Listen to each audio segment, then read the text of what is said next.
চিঙ্কির magic fingers. Chinki আর Gattu school থেকে এসে ঘরে আরাম করছিল। চিঙ্কি একটা স্কেচবুক নিয়ে ড্রয়িং করতে লাগে। তখনই গাট্টু টিভিতে নিজের ফেভারিট সং লাগায় আর সোফাতে শুয়ে টিভি দেখতে লাগে। টিভি দেখতে দেখতে গাট্টুর নজর চিঙ্কির উপর যায়। ও খুব মন লাগিয়ে ড্রয়িং বুকে আঁকছিল আর নিজের আঙুলে পেন্সিলটা ঘোরাচ্ছিল। আরে চিঙ্কি, তুমি এই পেন্সিল আঙুলে কি করে ঘোরাচ্ছ? জানি না, আমি তো এমনি এমনি নিজের আঙুলে পেন্সিল আর পেন ঘোরাতে থাকি, কারোর থেকে শিখিনি, এমনি এমনি হয়ে গেছে। আরে বাহ, ন্যাচুরাল ট্যালেন্ট।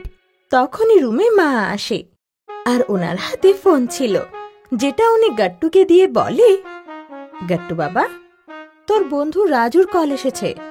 গাট্টু মোবাইল ফোনে রাজুর সাথে কথা বলে। ক্রিকেট ম্যাচ, মজা হবে, আমি 10 মিনিটে পার্কে আসছি। গাট্টু ঝট করে আলমারি থেকে বিরাট কোহলিওয়ালি জার্সি বের করে আর ওটা পরে ক্রিকেট খেলার জন্য তৈরি হয়ে যায়। তখনই চিঙ্কি বলে, আমিও যাব ক্রিকেট খেলতে, আজ আমারও খুব ইচ্ছে করছে ক্রিকেট খেলতে। আরে বাহ, তাড়াতাড়ি স্পোর্টস শু পরে রেডি হয়ে যাই। গাট্টু আর চিঙ্কি তারপর ক্রিকেট খেলার জন্য মাঠে চলে আসে। ওখানে মাঠে গাট্টুর সব বন্ধু রাজু, বান্টি আর আরো অনেক ছেলেরা জমায়েত হয়েছিল। গাট্টু আর বান্টি ক্যাপ্টেন্স হয় আর এক এক করে বাকি প্লেয়ারদের নিজের টিমে সিলেক্ট করে নেয়। রাজু আমার টিমে, আমি হারিকে নিচ্ছি, রোহান, গৌরব। গাট্টু তখন দেখে যে চিঙ্কি খুব আগ্রহের সাথে ওর দিকে তাকিয়ে আছে। চিঙ্কি, আরে চিঙ্কিও খেলবে, সে তো মেয়ে। তাতে কি হয়েছে, আজ আমার খেলতে ইচ্ছা করছে। তুমি আমাদের সঙ্গে ক্রিকেটে কি করে খেলবে? বাড়ি গিয়ে মায়ের সঙ্গে লুডো খেলো। এটা শুনে যেখানে চিঙ্কির চোখে জল চলে আসে, সেখানে গাট্টুর খুব রাগ হয়। বেকার কথা বলিস না বান্টি, ক্রিকেট সবাই খেলতে পারবে, ছেলে হোক কিংবা মেয়ে। চিঙ্কি খেলবে আর আমার টিমে থাকবে। তোমার মনে হয় তুমি আজকে ম্যাচ হারবে? চিঙ্কিকে টিমে নিয়ে তুই ম্যাচ জিততে পারবি না, দেখে নেব। আমি চ্যালেঞ্জ করছি তোকে। গাট্টু বান্টির চ্যালেঞ্জ একসেপ্ট করে, তারপর টস করে। টস বান্টি জেতে আর ও বোলিং করার সিদ্ধান্ত নেয়। ম্যাচ 6 ওভারের ছিল আর গাট্টুর টিম থেকে গাট্টু আর রাজু ওপেনিং করতে আসে। প্রথম ওভার বান্টি করছিল আর ও লম্বা রান আপ নিয়ে খুব জোরে বল ফেলে, কিন্তু গাট্টু প্রথম বলে দারুণ কভার ড্রাইভ মেরে 4 রান তোলে। বাহ গাট্টু, এই শটটা তো একদম বিরাট কোহলির মতো। চিঙ্কি আর গাট্টুর টিম সবাই আনন্দে তালি বাজাতে লাগে। সেখানে বান্টি খুব রেগে যায় আর গাট্টু পরপর 3টে বলে 4 মেরে হ্যাট্রিক করে প্রথম ওভারে 14 রান করে। পরের ওভারে গাট্টুর পার্টনার রাজু এলবিডব্লিউ হয়ে আউট হয়ে যায়, কিন্তু গাট্টু নিজের অ্যাটাকিং ব্যাটিং চালু রাখে আর ওভারের শেষ বলে দারুণ একটা ছক্কা মারে।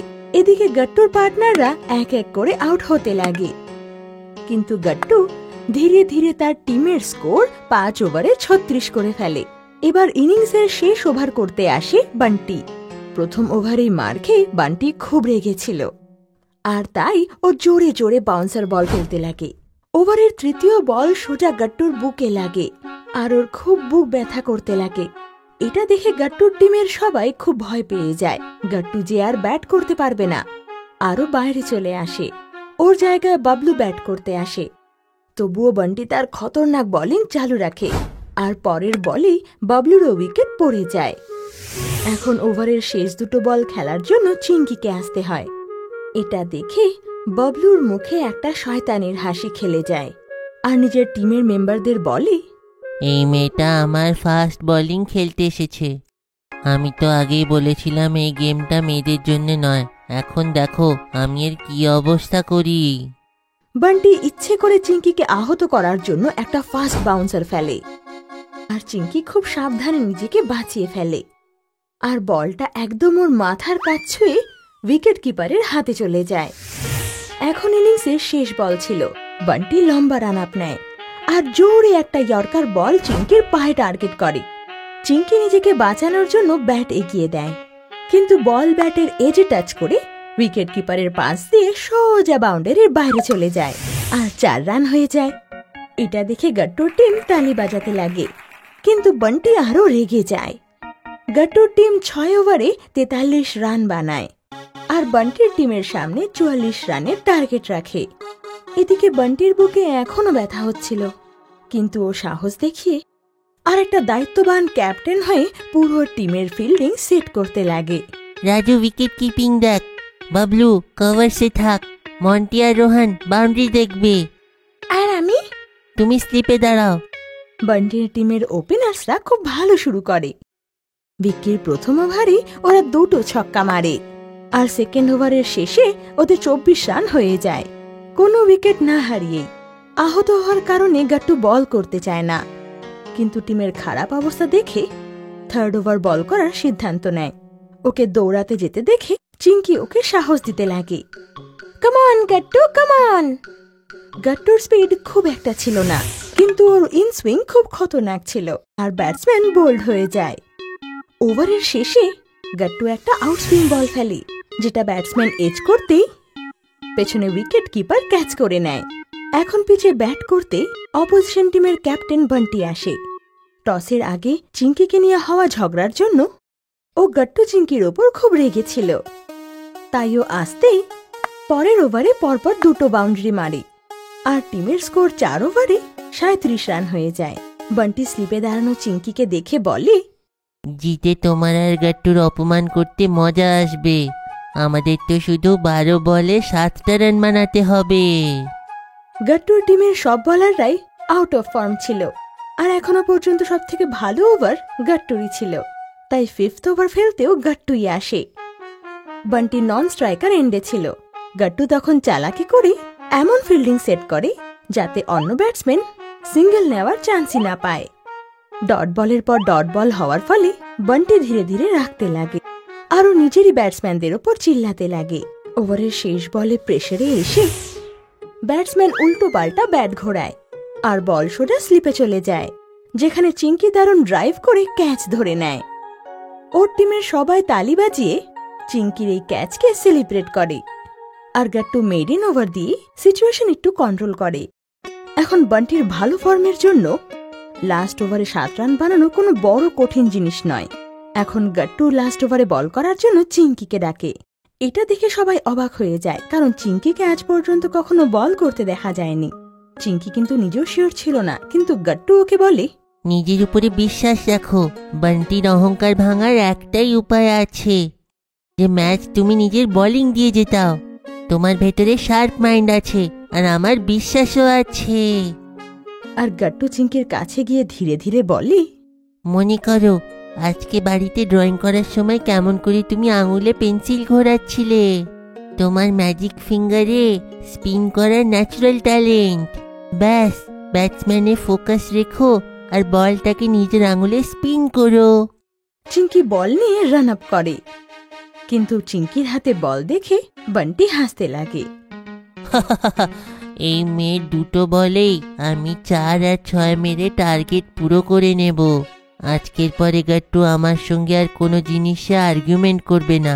কিন্তু ও চিঙ্কিকে আন্ডার এস্টিমেট করেছিল।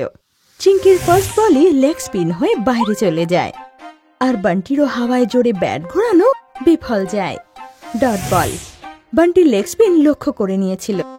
এখন পরের বলে কাট শটের জন্য ব্যাকফুটে যায়, কিন্তু চিঙ্কি এটা অফ স্পিন ফেলেছিল। বান্টি আবার বিট হয়ে যায়। এখন গাট্টু আর ওর টিমের মেম্বাররা চিঙ্কির নাম জোরে জোরে নিয়ে ওকে উৎসাহ দিচ্ছিল।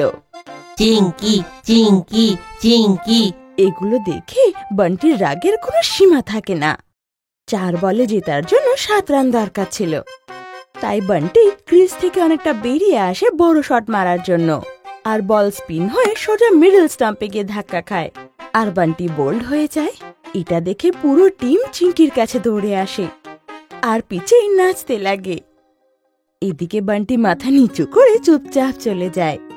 ও স্বপ্নেও কখনো ভাবতে পারেনি যে চিঙ্কি এরকম গুগলি দিতে পারে ওকে। বান্টির উইকেট পড়ে যেতেই পুরো টিমের সাহস কমে যায় আর এখন 3 বলে 7 রানটাই কষ্টকর হয়ে যায়। চিঙ্কির স্পিন বল কেউই বুঝতে পারছিল না, যেন কোনো ম্যাজিক হচ্ছিল চিঙ্কির হাতে। ও পরের বলেই ব্যাটসম্যানকে এলবিডব্লিউ করে আর পরের বলেই ব্যাটসম্যানকে ক্যাচ আউট করিয়ে হ্যাট্রিক করে নেয়। বান্টির টিমের সব ব্যাটসম্যান আউট হয়ে যায় আর ম্যাচ গাট্টুর টিম জিতে যায়। আমি বলেছিলাম না তোমার আঙুলে ম্যাজিক। দারুণ বোলিং করলে।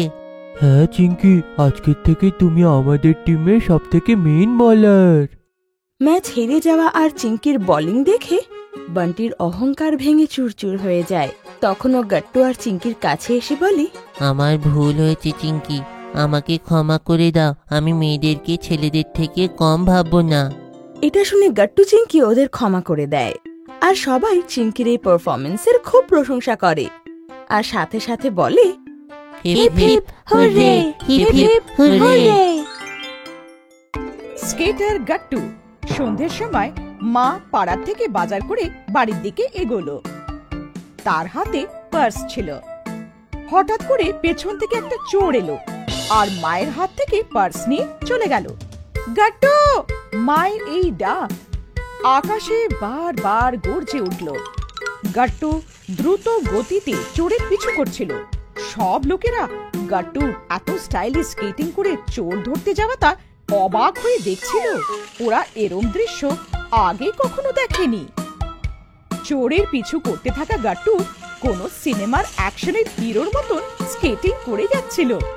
মা গাট্টুর দিকে দেখে খুব আনন্দ পাচ্ছিল। গাট্টু চোরের খুব কাছে পৌঁছে গিয়েছিল। চোর গাট্টুকে দেখে নিজের স্পিড বাড়িয়ে দিল। সো স্মার্ট, কিন্তু তুমি বাঁচতে পারবে না। গাট্টুও নিজের স্পিড বাড়িয়ে দিল। আরো চোরটাকে ধরতেই যাচ্ছিল, তখনই হঠাৎ করে গাট্টু গাট্টু ওঠ, 8টা বাজে। গাট্টু চোখ খুলল, আর না তো রাস্তায় ছিল আর না সামনে কোনো চোর ছিল। গাট্টু বিছানাতে শুয়েছিল আর ওর মা ওকে উঠাচ্ছিল। কি মা, স্বপ্ন তো তুমি আমাকে স্কেটিং করতে দাও না। তোর স্কেটিং করার শখ এখনো গেল না? চল ওঠ ওঠ, স্কুল যাবি না নাকি? বেচারা গাট্টু মায়ের কথা মেনে গেল আর কাজে লেগে পড়ল। কিছুদিন ধরে সোসাইটির মায়াঙ্ক দাদা আর ওর কিছু বন্ধুরা সোসাইটিতে স্কেটিং করছিল। প্রতিদিন বিকেলে গাট্টু ওদের কাছে গিয়ে ওদের স্কেটিং দেখত। সব ছেলেরা স্কেটিং শুজ পরে জোর গতিতে স্টাইল মেরে স্কেটিং করত। ওদেরকে দেখে গাট্টুর মাথায়ও স্কেটিং করার জোশ এসে গেছিল। গাট্টু, স্কেটিং শুধু একটা স্পোর্টস নয়, প্যাশন, একটা প্যাশন। ছোটবেলায় আমি ভাবতাম আমার পাতে যদি হুইলস থাকতো কত ভালো হতো। স্কেটিং আমাকে সেই সুযোগটা দিল, আর এখন আমাকে কেউ আটকাতে পারবে না। মায়াঙ্কের কথা শুনে গাট্টুরও স্কেটিং করতে খুব ইচ্ছে হতো, কিন্তু মা মানলে তো? গাট্টু, তুমি এখনো ছোট আছো, বড় হয়ে যাও আগে। কোথাও পড়ে গিয়ে হাত পা যদি ভেঙে যায় সমস্যা হয়ে যাবে। মা, মায়াঙ্ক দাদা বলছিল স্কেটিং শু নিয়ে যেতে, উনি আমাকে শিখিয়ে দেবে। কিন্তু মা রাজি হবার পাত্রী ছিল না। গাট্টুর মন খারাপ হয়ে গেল। ও বাবার কাছেও খুব জেদ করলো, কিন্তু লাভই হলো না। বেচারা গাট্টু রোজ বিকেলে মায়াঙ্ক দাদাকে স্কেটিং করতে দেখত আর মনে মনে কাঁদতে থাকতো। একদিন গাট্টু মায়াঙ্ক দাদা স্কেটিং শুজ পরে দেখলো আর হাঁটার চেষ্টা করলো, কিন্তু বেচারা পা ওঠাতেই পড়ে গেল। গাট্টু, একদিনে কেউ স্কেটিং শিখতে পারে না। স্টেপ বাই স্টেপ তোমাকে ট্রেনিং নিতে হবে, অনেক প্র্যাকটিসও করতে হয়। তুই শুধু শুজ নিয়ে আয়, বাকি শেখানোর দায়িত্বটা আমার। এবার গাট্টু ভেবেই নিল ও স্কেটিং শিখেই ছাড়বে, কিন্তু ভয় ছিল মায়ের। কোনো প্রয়োজন নেই, কাল পড়ে গেছিলে না, ভালো হয়েছে, বেশি আঘাত লাগেনি। কিন্তু ওই যে বলে না, তুমি যদি মন থেকে কোনো জিনিসটাকে চাও তাহলে সেটা তোমার কাছে এসেই যাবে। গাট্টুর সাথেও সেই চমৎকার হলো। একদিন বাবা কিছু না বলে, কাউকে কিছু না বলে, চিঙ্কি আর গাট্টুর জন্য স্কেটিং শুজ নিয়ে এলো। এই দেখে গাট্টুর চোখে জল এসে গেল, আরো ঝট করে বাবার কাছে গিয়ে জড়িয়ে ধরলো। কি দরকার ছিল এসব আনার? বাচ্চারা এখনো ছোট আছে। আরে শেখার তো এটাই বয়স, তুমি অযথা চিন্তা করছো আর এদেরকেও চিন্তা দিচ্ছ। মায়াঙ্ক শিখিয়ে দেবে। স্কেটিং এদের ফিজিক্যালি আর মেন্টালি স্ট্রং করবে, এদের কনফিডেন্স লেভেল অনেক বেড়ে যাবে, দেখো। সেই রাতে গাট্টু এত খুশি ছিল যে ও নিজের স্কেটিং শুজ বুকের মধ্যে জড়িয়ে ধরে শুয়ে পড়ল। পরের দিন বিকেল থেকে গাট্টু আর চিঙ্কির ট্রেনিং শুরু হলো। গাট্টু চিঙ্কি, তাড়াহুড়ো একদম করবে না, সময় নিয়ে শেখো, প্র্যাকটিস করতে হবে। Practice makes perfect. স্কেটিং একদিনে শিখতে পারবে না। ডোন্ট ওয়ারি দাদা, আমরা তোমাকে ফলো করব। আজকে শুধু আমরা ব্যালেন্স করা শিখব। আজ তোমাদের রোলার স্কেটিং হুইলসে 100% লক রাখবো। সেফটি গার্ডস গুলো পরে নাও। তারপর গাট্টু আর চিঙ্কি হেলমেট আর বাকি সব সেফটি গার্ডস পরে নিল। মায়াঙ্ক দাদা ওদের স্কেটিং শুজ লক করে দিল আর ওদেরকেও হুইল লক আর খোলা করা শিখিয়ে দিল। এখন কোমর থেকে আগের দিকে ঝুঁকে যাও আর আস্তে আস্তে এগোতে থাকো। এতে স্কেটিং এর সঙ্গে ব্যালেন্স করাটাও শিখে যাবে। গাট্টু আর চিঙ্কি কোমরের সাহায্যে সামনের দিকে ঝুঁকে গেল আর একটু একটু করে হাঁটতে শুরু করলো। এক সপ্তাহে গাট্টু চিঙ্কি স্কেটিং হুইলের সাথে হাঁটা শিখলো। তারপর মায়াঙ্ক স্কেটিং হুইলের লক 25% খুলে দিল। এখন ব্যালেন্স আগের দিকে রাখো আর আস্তে আস্তে এগোনোর চেষ্টা করতে থাকো। ব্যালেন্স কিন্তু আগের দিকেই থাকে, কারণ আমরা যদি পড়েও যাই তাহলে হাতের সাপোর্ট পাবো। গাট্টু আর চিঙ্কি আস্তে আস্তে করে হুইলসের সাহায্যে হাঁটার চেষ্টা করতে শুরু করলো। হুইলসটা একটু একটু ঘুরছিল। এক সপ্তাহের পর ওদের ব্যালেন্স ঠিক হয়ে গেল।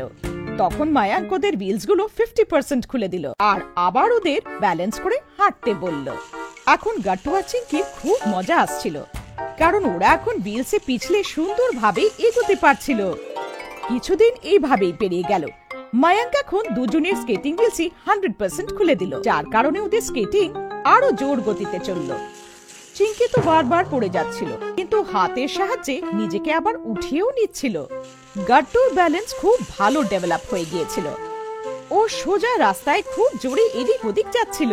কিছুদিন পর গাট্টু আর চিঙ্কি জোর গতিতেও বডি ব্যালেন্স করা শিখে গেছিল, কিন্তু ওরা ব্রেক লাগাতে তো জানতো না।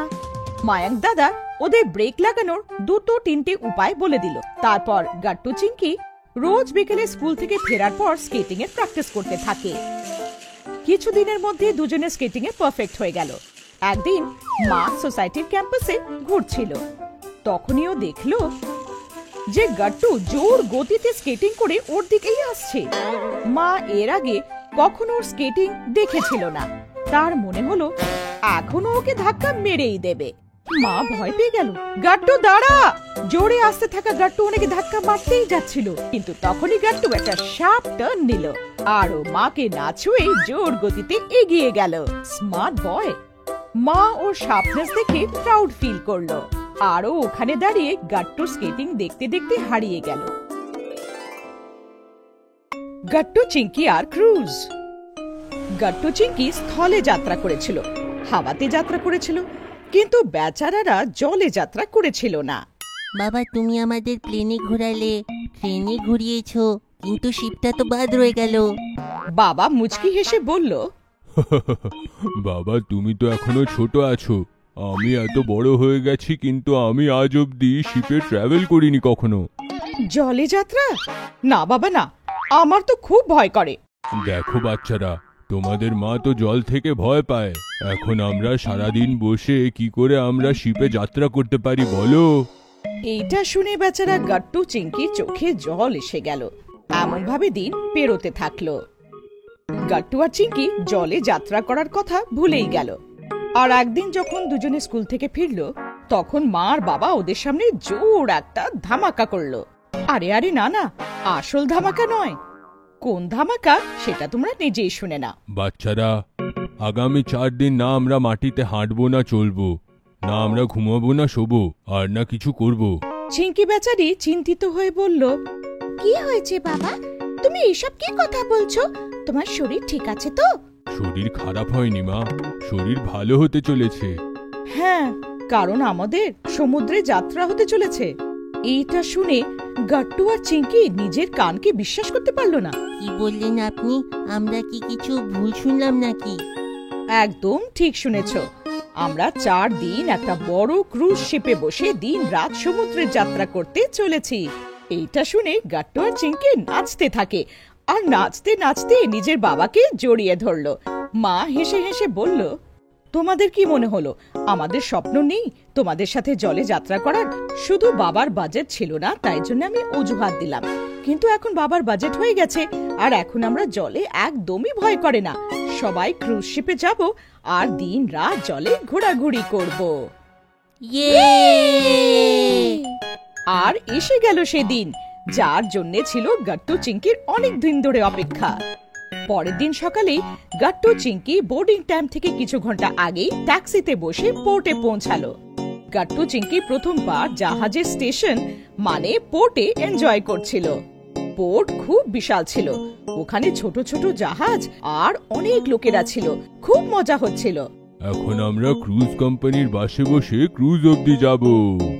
তারপর ওরা চারজন একটা বাসে বসে পড়লো আর বাস ওদেরকে ক্রুজ শিপের সামনে এসে দাঁড় করিয়ে দিল। ক্রুজ শিপটা এত বিশাল আর এত বড় ছিল যে ওটা গাট্টু চিংকির চোখের সীমানার বাইরে ছিল। গাট্টু খুব এক্সাইটেড ছিল, কিন্তু ক্রুজ দেখে চিংকি একটু নার্ভাস ফিল করছিল। আমার অনেক ভয় করছে। মা, ক্রুজ মানে জলে ভেসে থাকা একটা 5 স্টার হোটেল। দেখো মা, তুমি এখন ভয় পাচ্ছ, কিন্তু ভেতরে যাওয়ার পরে তুমি সব ভুলে যাবে। আর সেটাই হলো। গাট্টু, চিংকি, মা, বাবা আর অনেক লোকেরা যখন ক্রুজ শিপে এসে ঘুরতে থাকে তখন এমন মনে হচ্ছিল যে ওরা কোনো এমন জগতে এসে পৌঁছেছে যেটা অনেক সুন্দর আর অনেক রিচ। ভেতরে ক্রুজের পুরো ইঞ্জিনিয়ার ডেক, ঘর সবকিছু এমন ছিল যেন কোনো 5 স্টার হোটেল একদম। ওয়াও, কি জিল্লা এখানে! আমি এখানে 4 দিন নয়, সারা জীবন কাটিয়ে দিতে পারি। আমাদের ঘরটা ওশান ভিউ ওয়ালা। এসো, তোমাদেরকে একটা মজার জিনিস দেখাই। এমন বলে বাবা একটা পর্দা সরালো, তো কাছ থেকে সমুদ্রের অনেক সুন্দর একটা ভিউ দেখা গেল আর সবাই ওই দৃশ্য দেখতে হারিয়ে গেছিল। হঠাৎ সবাই নড়তে থাকে যেন ভূমিকম্প হয়েছে। Earthquake, earthquake. গাট্টু, তুমি আবার ভুলে গেলে। এখন আমরা মাটিতে নেই, এখন আমরা জলে। আর এটা আর্থকুয়েক নয়, কারণ এখন আমাদের যাত্রা শুরু হয়ে গেছে। ইয়ে! এখন ক্রুজের যাত্রা আরম্ভ হবে আর সবাই রুমে চুপচাপ বসে থাকবে? এমনটা তো হতেই পারে না। সবাই রুম থেকে বেরিয়ে হালকা হালকা নড়তে নড়তে ক্রুজে ঘুরতে লাগলো আর এনজয় করতে শুরু করলো। ক্রুজে অনেকগুলো ডেক ছিল। গাট্টু আর চিংকি মা বাবার সাথে আলাদা আলাদা ডেকে গিয়ে সমুদ্রের ওপেন ভিউ দেখছিল। চারিদিকে শুধু সমুদ্রের নীল জল। সন্ধে হয়ে গেছিল। ঠান্ডা ঠান্ডা জোর হাওয়া ঢেউটা ছুঁয়ে গাট্টু চিংকিকে সুরসুরি দিচ্ছিল। সবকিছু খোলামেলা, স্থলের কোনো চিহ্ন দেখা যাচ্ছিল না। ক্রুজে সুইমিং পুলও ছিল, যেখানে কিছু লোকেরা মজা করছিল। বাকি অনেকগুলো ফান এলিমেন্টস ছিল। রাত হয়ে এলো। ক্রুজের চমক ধমক আরো বেড়ে গেল। ক্রুজের চারিদিকে শুধু লাইট আর লাইটই জ্বলছিল। আর ক্রুজের চারিদিকে কালো ঘন সমুদ্রের গভীর জল। তারপর মাম্মি পাপা গাট্টু চিংকির সাথে ক্রুজের ভেতরে জগতে এলো। ওখানে অনেক বড় হোটেল ছিল। সবাই একসাথে ডিনার করলো। খাবার খুব সুস্বাদু ছিল আর অনেক ভ্যারাইটি ছিল। তারপর সবাই থিয়েটারে গেল। আমি তো আজই জানলাম যে শিপে থিয়েটারও হয়। সব লোকেরা থিয়েটারে ডান্স আর মিউজিকের প্রোগ্রাম এনজয় করলো। তারপর বাবা সবাইকে ক্রুজের আরো জায়গা দেখালো, যেখানে জিম, লাইব্রেরি, শপিং মল আর আরো অনেক কিছু ছিল। এইসব দেখে তো আমার এমন মনে হচ্ছে যে এটা ক্রুজ নয়, সমুদ্রের মাঝখানে ভেসে থাকা একটা মাছ। আর সেই সমুদ্রের পেটে এত সুন্দর জগৎটা আছে। এটা শুনেই বাবা বলল, আরে চলো, আমি তোমাদেরকে কিছু একটা ইন্টারেস্টিং দেখাতে চাই। তারপর বাবা সবাইকে নিয়ে একটা এমন ডেকে এলো যেখান থেকে সমুদ্রের সামনের দৃশ্যটা অনেক বিশাল দেখতে লাগছিল। বাবা, আপনি কি দেখাতে নিয়ে এসেছেন? কিচ্ছু বলবে না, শুধু ভালো করে চারিদিকে দেখো। গাট্টু আর চিংকি শান্ত হয়ে এদিক ওদিক দেখতে থাকে। তখনই হঠাৎ করে গাট্টু চেঁচালো, আরে ওই দেখো, ডলফিন! সমুদ্রের কালো ঘন জলের মধ্যে থেকে সাদা সাদা সিলভার সিলভার চকচকে ডলফিন উপরে লাফাচ্ছিল আর জলে উধাও হয়ে যাচ্ছিল, যেন ওরা লাফিয়ে লাফিয়ে গাট্টু চিংকির ক্রুজকে স্বাগত জানাচ্ছিল। আর ক্রুজ ওই ডলফিনের মাঝখান দিয়ে রাস্তা বানিয়ে এগিয়ে চলে যাচ্ছিল আর এগিয়েই যাচ্ছিল। চিংকি, তুমি কি বানাচ্ছ? এই দেখো, আমার সুপার হিরো অবতার। তুমি এইটা দেখো, এইটা আমার সুপার উম্যান অবতার। তুমিও কি নিজের অবতার হতে চাও? তাহলে শুধু প্লে স্টোর কিংবা অ্যাপ স্টোরে যাও, 3D বের অ্যাপকে ডাউনলোড করো। নিজের ফটো তুলে অ্যাক্সেসরিজ সিলেক্ট করো আর বানিয়ে নাও নিজের air world. Hide and seek Gattu চিংকিরও আপনার মতনই রুটিন হয়ে গিয়েছিল। বাড়ির থেকে স্কুল, স্কুলের থেকে ঘর, আর ঘর আসতেই টিউশন। এদিকে মা বাবারও ঠিক একই অবস্থা। মা সকাল থেকে রাত পর্যন্ত সবার জন্য দৌড় বাড়াতো, বাবা সারাটা দিন অফিসে থাকতো। কিন্তু এই সানডেতে এমন কিছু হতো না, কারণ সানডের ছুটি সবার মুড ফ্রেশ করে দিয়েছে। আমরা আজ পুরো এক সপ্তাহ বাদ সবাই একসাথে নিশ্চিন্তে বসেছি। আজ তো খুব মজা আসবে। আমার মনে হচ্ছে আজ আমাদের সব শিডিউলকে ছুটি দিয়ে মজা করা উচিত। কেন না আজ আমরা হাইড এন্ড সিক খেলি? কেন মা, কি বলো? এটা আর কি বড় কথা, আমি তো রোজই হাইড এন্ড সিক খেলি, আর আমায় খোঁজার মতন কোনো লোকই নেই। আমি তো স্কুল থেকে এসেই তোমাকে খুঁজতে আসি মা। বাবা বলো না, খেলবো কি? দেখবো। বাবা শুধু এতটাই বলল, আর বেচারা গাট্টু চিঙ্কির মুড খারাপ হয়ে গেল। গাট্টু আর চিঙ্কি লাঞ্চ শেষ করে নিজেদের ঘরের দিকে যাচ্ছিল। তখনই ওদের ঘরের সামনে পাপা দাঁড়িয়েছিল, মোবাইল নিয়ে বিজি ছিল। গাট্টু চিঙ্কি তাকে কিছু না বলে এগিয়ে যাচ্ছিল।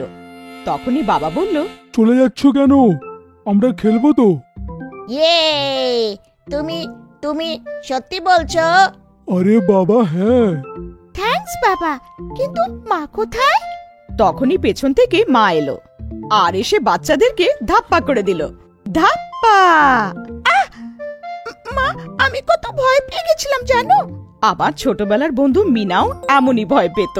ও বেচারি অন্য কোথাও দেখতে থাকতো, আর আমি অন্য কোথা থেকে এসে ধাপ্পা করে দিতাম। তুমি নিজেরটা বলো না, আমারটা শুনলে আমার সাথে আর খেলবেই না। আচ্ছা, এমন কি করতে তুমি? আমি যখন নিজের বন্ধুদের সাথে খেলতাম, এমন জায়গায় লুকোতাম যে আর বলোই না। সন্ধে হয়ে যেত কিন্তু কেউ খুঁজেই পেত না। আজও কেউ খুঁজতে পারবে না আমায়। তুমি তোমার কথা ছাড়ো, আমারটা শোনো। আরে মা বাবা, বাস বাস বাস, কত শোনাবে? আমরা খেলবো তো। আরে হ্যাঁ হ্যাঁ চলো, 2টো বেজে গেছে, সন্ধেবেলায় মিটিং আছে আমার। তো বলো কে লুকোবে আর কে খুঁজবে? গাট্টু। গাট্টু আমাদের সবারকে খুঁজবে, ওরই আইডিয়া ছিল না এটা? ঠিক আছে, আমি খুঁজছি। তোমরা সবাই লুকিয়ে পড়ো। 1 2। আরে চিটিং, লুকোতে তো দাও। আচ্ছা আচ্ছা, যাও। সবাই এদিক ওদিক পালিয়ে গেল আর লুকিয়ে পড়লো। গাট্টু গুনতে থাকলো। 8 9 10। আমি আসছি। ইয়াহু! গাট্টু আস্তে আস্তে সবাইকে খুঁজতে থাকলো। আগে তো ও কাউকে পেল না। তারপর ডাইনিং টেবিলের তলায় মাকে লুকিয়ে থাকতে দেখলো। গাট্টু আস্তে করে মায়ের কাছে গেল আর বলল, কি মা, এটা তোমার লুকোনোর জায়গা। গাট্টু আমার সোনা ছেলে, একটা সিক্রেট কথা বলি, আমি লুকোতে জানি না। এক কাজ কর, আমাকে ছাড়। তুমি বাবাকে কি খোঁজো, সেটাতে চ্যালেঞ্জ আছে। বাবাকে এটা বলবে না যে মা বলেছিল। ওকে বলো, মাকে এখনো তুমি খুঁজতেই পারোনি, তোমাকেই পেলাম। গাট্টু মার দুষ্টুমি বুঝে গেল আর চুপ করে চলে গেল। গাট্টুর সমস্যা এটাই ছিল যে বাবাকে কি করে খুঁজবে, কারণ বাবা লুকোতে ট্যালেন্টেড ছিল, তার সাথে অ্যালার্টও থাকতো, কারণ চিঙ্কি বেড়ালের মতন যে কোনো জায়গা থেকে লাফিয়ে এসে ধাপ্পা দিতে পারত। গাট্টু পাপাকে খুব খুঁজলো, তাও ওকে পেল না। আইডিয়া! গাট্টু মোবাইল বার করে পাপাকে কল করলো। হ্যাঁ হ্যালো গাট্টু, বলো কি হয়েছে? বাবাকে পেলাম, বাবাকে পেলাম। বাবা অনেকগুলো জিনিসের মধ্যে স্টোর রুমে লুকিয়েছিল। গাট্টু এটা চিটিং, তুমি কল করলে তাই ধরা পড়লাম। না না, ভুল তোমার। তুমি তো জানতে যে আমরা খেলছি, আর খেলাতে তো যা কিছু হতে পারে। তোমাকে অ্যালার্ট থাকা উচিত ছিল। তুমি বাবার রোল থেকে বাইরেই বেরোতে পারলে না, তাই ধরা পড়ে গেলে। এইটা শুনে বাবা হাসতে শুরু করলো। তখনই মা এলো। ধরা পড়ে গেলে তো? আমি জানতাম তুমি বেশিক্ষণ লুকিয়ে থাকতে পারবে না। আরে তুমি বাইরে এলে কেন? তুমি তো আমাকে বাঁচাতে পারতে। বাবা, মা তো তোমার আগেই ধরা পড়ে গিয়েছিল। চলো এখন চিঙ্কিকে খুঁজে রাউন্ডটা শেষ করো। এই চিঙ্কিটা খুব চালাক, সোজা ভাবে ধরা দেবে না। হ্যাঁ হ্যাঁ, আসলে মেয়েটা কার? চিঙ্কিমা সাবধানে, আমার সম্মানের ব্যাপার। আর এইভাবে গাট্টু চিঙ্কিকে খুঁজতে শুরু করলো। অনেক খোঁজার পরও গাট্টু চিঙ্কিকে খুঁজতে পারলো না। এই চিঙ্কি তো সত্যি চালাক। আমাকেও কিছু চালাকি করতে হবে। কোথায় থাকতে পারে চিঙ্কি? রুমে? না না না, বাথরুমে। তখনই গাট্টুর একটা অসাধারণ আইডিয়া আসলো। চটর পটর চিঙ্কি খায় বাটার চিঙ্কি, ফ্রিজে ফ্লেভার পেলাম, আর কোথায় যায় চিঙ্কি? কি বাবা, তুমি কি ভাবলে আমি আমার বোনকে খুঁজতে পারবো না? বাহ গাট্টু, খুব ভালো করে প্রথম রাউন্ড ক্লিয়ার করলে, খেলে খুব মজাও এলো। আর নয় তো কি, আর এটাও জানতে পারলাম যে বাবা আর আগের মতন লুকোতে পারে না। হ্যাঁ, কাজের টেনশন, মোবাইলে অ্যাডিকশন। দেখো এর পরের রাউন্ডে কি হয়। মা, তুমিও একটু কিচেন থেকে বাইরে বেরো, আরো জায়গা আছে বাড়িতে লুকোনোর জন্য। আর আমি কি করব? এইটা শুনে গাট্টু হাসতে হাসতে বলল, তুমি যেমন আছো তেমনই থাকো। তো ঠিক আছে, আরম্ভ করি নেক্সট রাউন্ড। ওকে, 1 2। আরে আরে শোনো, তোমরা লুকিয়ে পড়ো, আমি খুঁজছি তোমাদের। গাট্টু আগে আমাকে ধরেছিল। তুমি তো আমাদেরকে খুঁজতে পারবে না, তারপর সন্ধে হয়ে যাবে, তারপর তোমার মিটিংও আছে। খারাপ মুড নিয়ে যেতে হবে আবার। না না, মিটিং টিটিং ক্যান্সেল। আজ সানডে, মজাও লাগছে, এনজয় করতে দাও। চলো রেডি হও, 1 2 3। বাকি সবাই লুকোনোর জন্যই গেল, আর এইভাবে অন্য রাউন্ড শুরু হয়ে গেল। গাট্টুর বুদ্ধি বিবেচনা। সন্ধ্যা হয়ে এসেছিল। গাট্টু চিঙ্কি বন্ধুদের সাথে রাস্তায় সাইক্লিং করতে বেরিয়েছিল। রেড সিগন্যাল দেখেই বাচ্চারা নিজেদের সাইকেল থামিয়ে দেয়। গাট্টু নোটিস করে বেশ কয়েকজন সিগন্যাল ভেঙে তাড়াহুড়ো করে যাচ্ছিল। কি জানি লোকজন সিগন্যাল ভেঙে কি মজা পায়।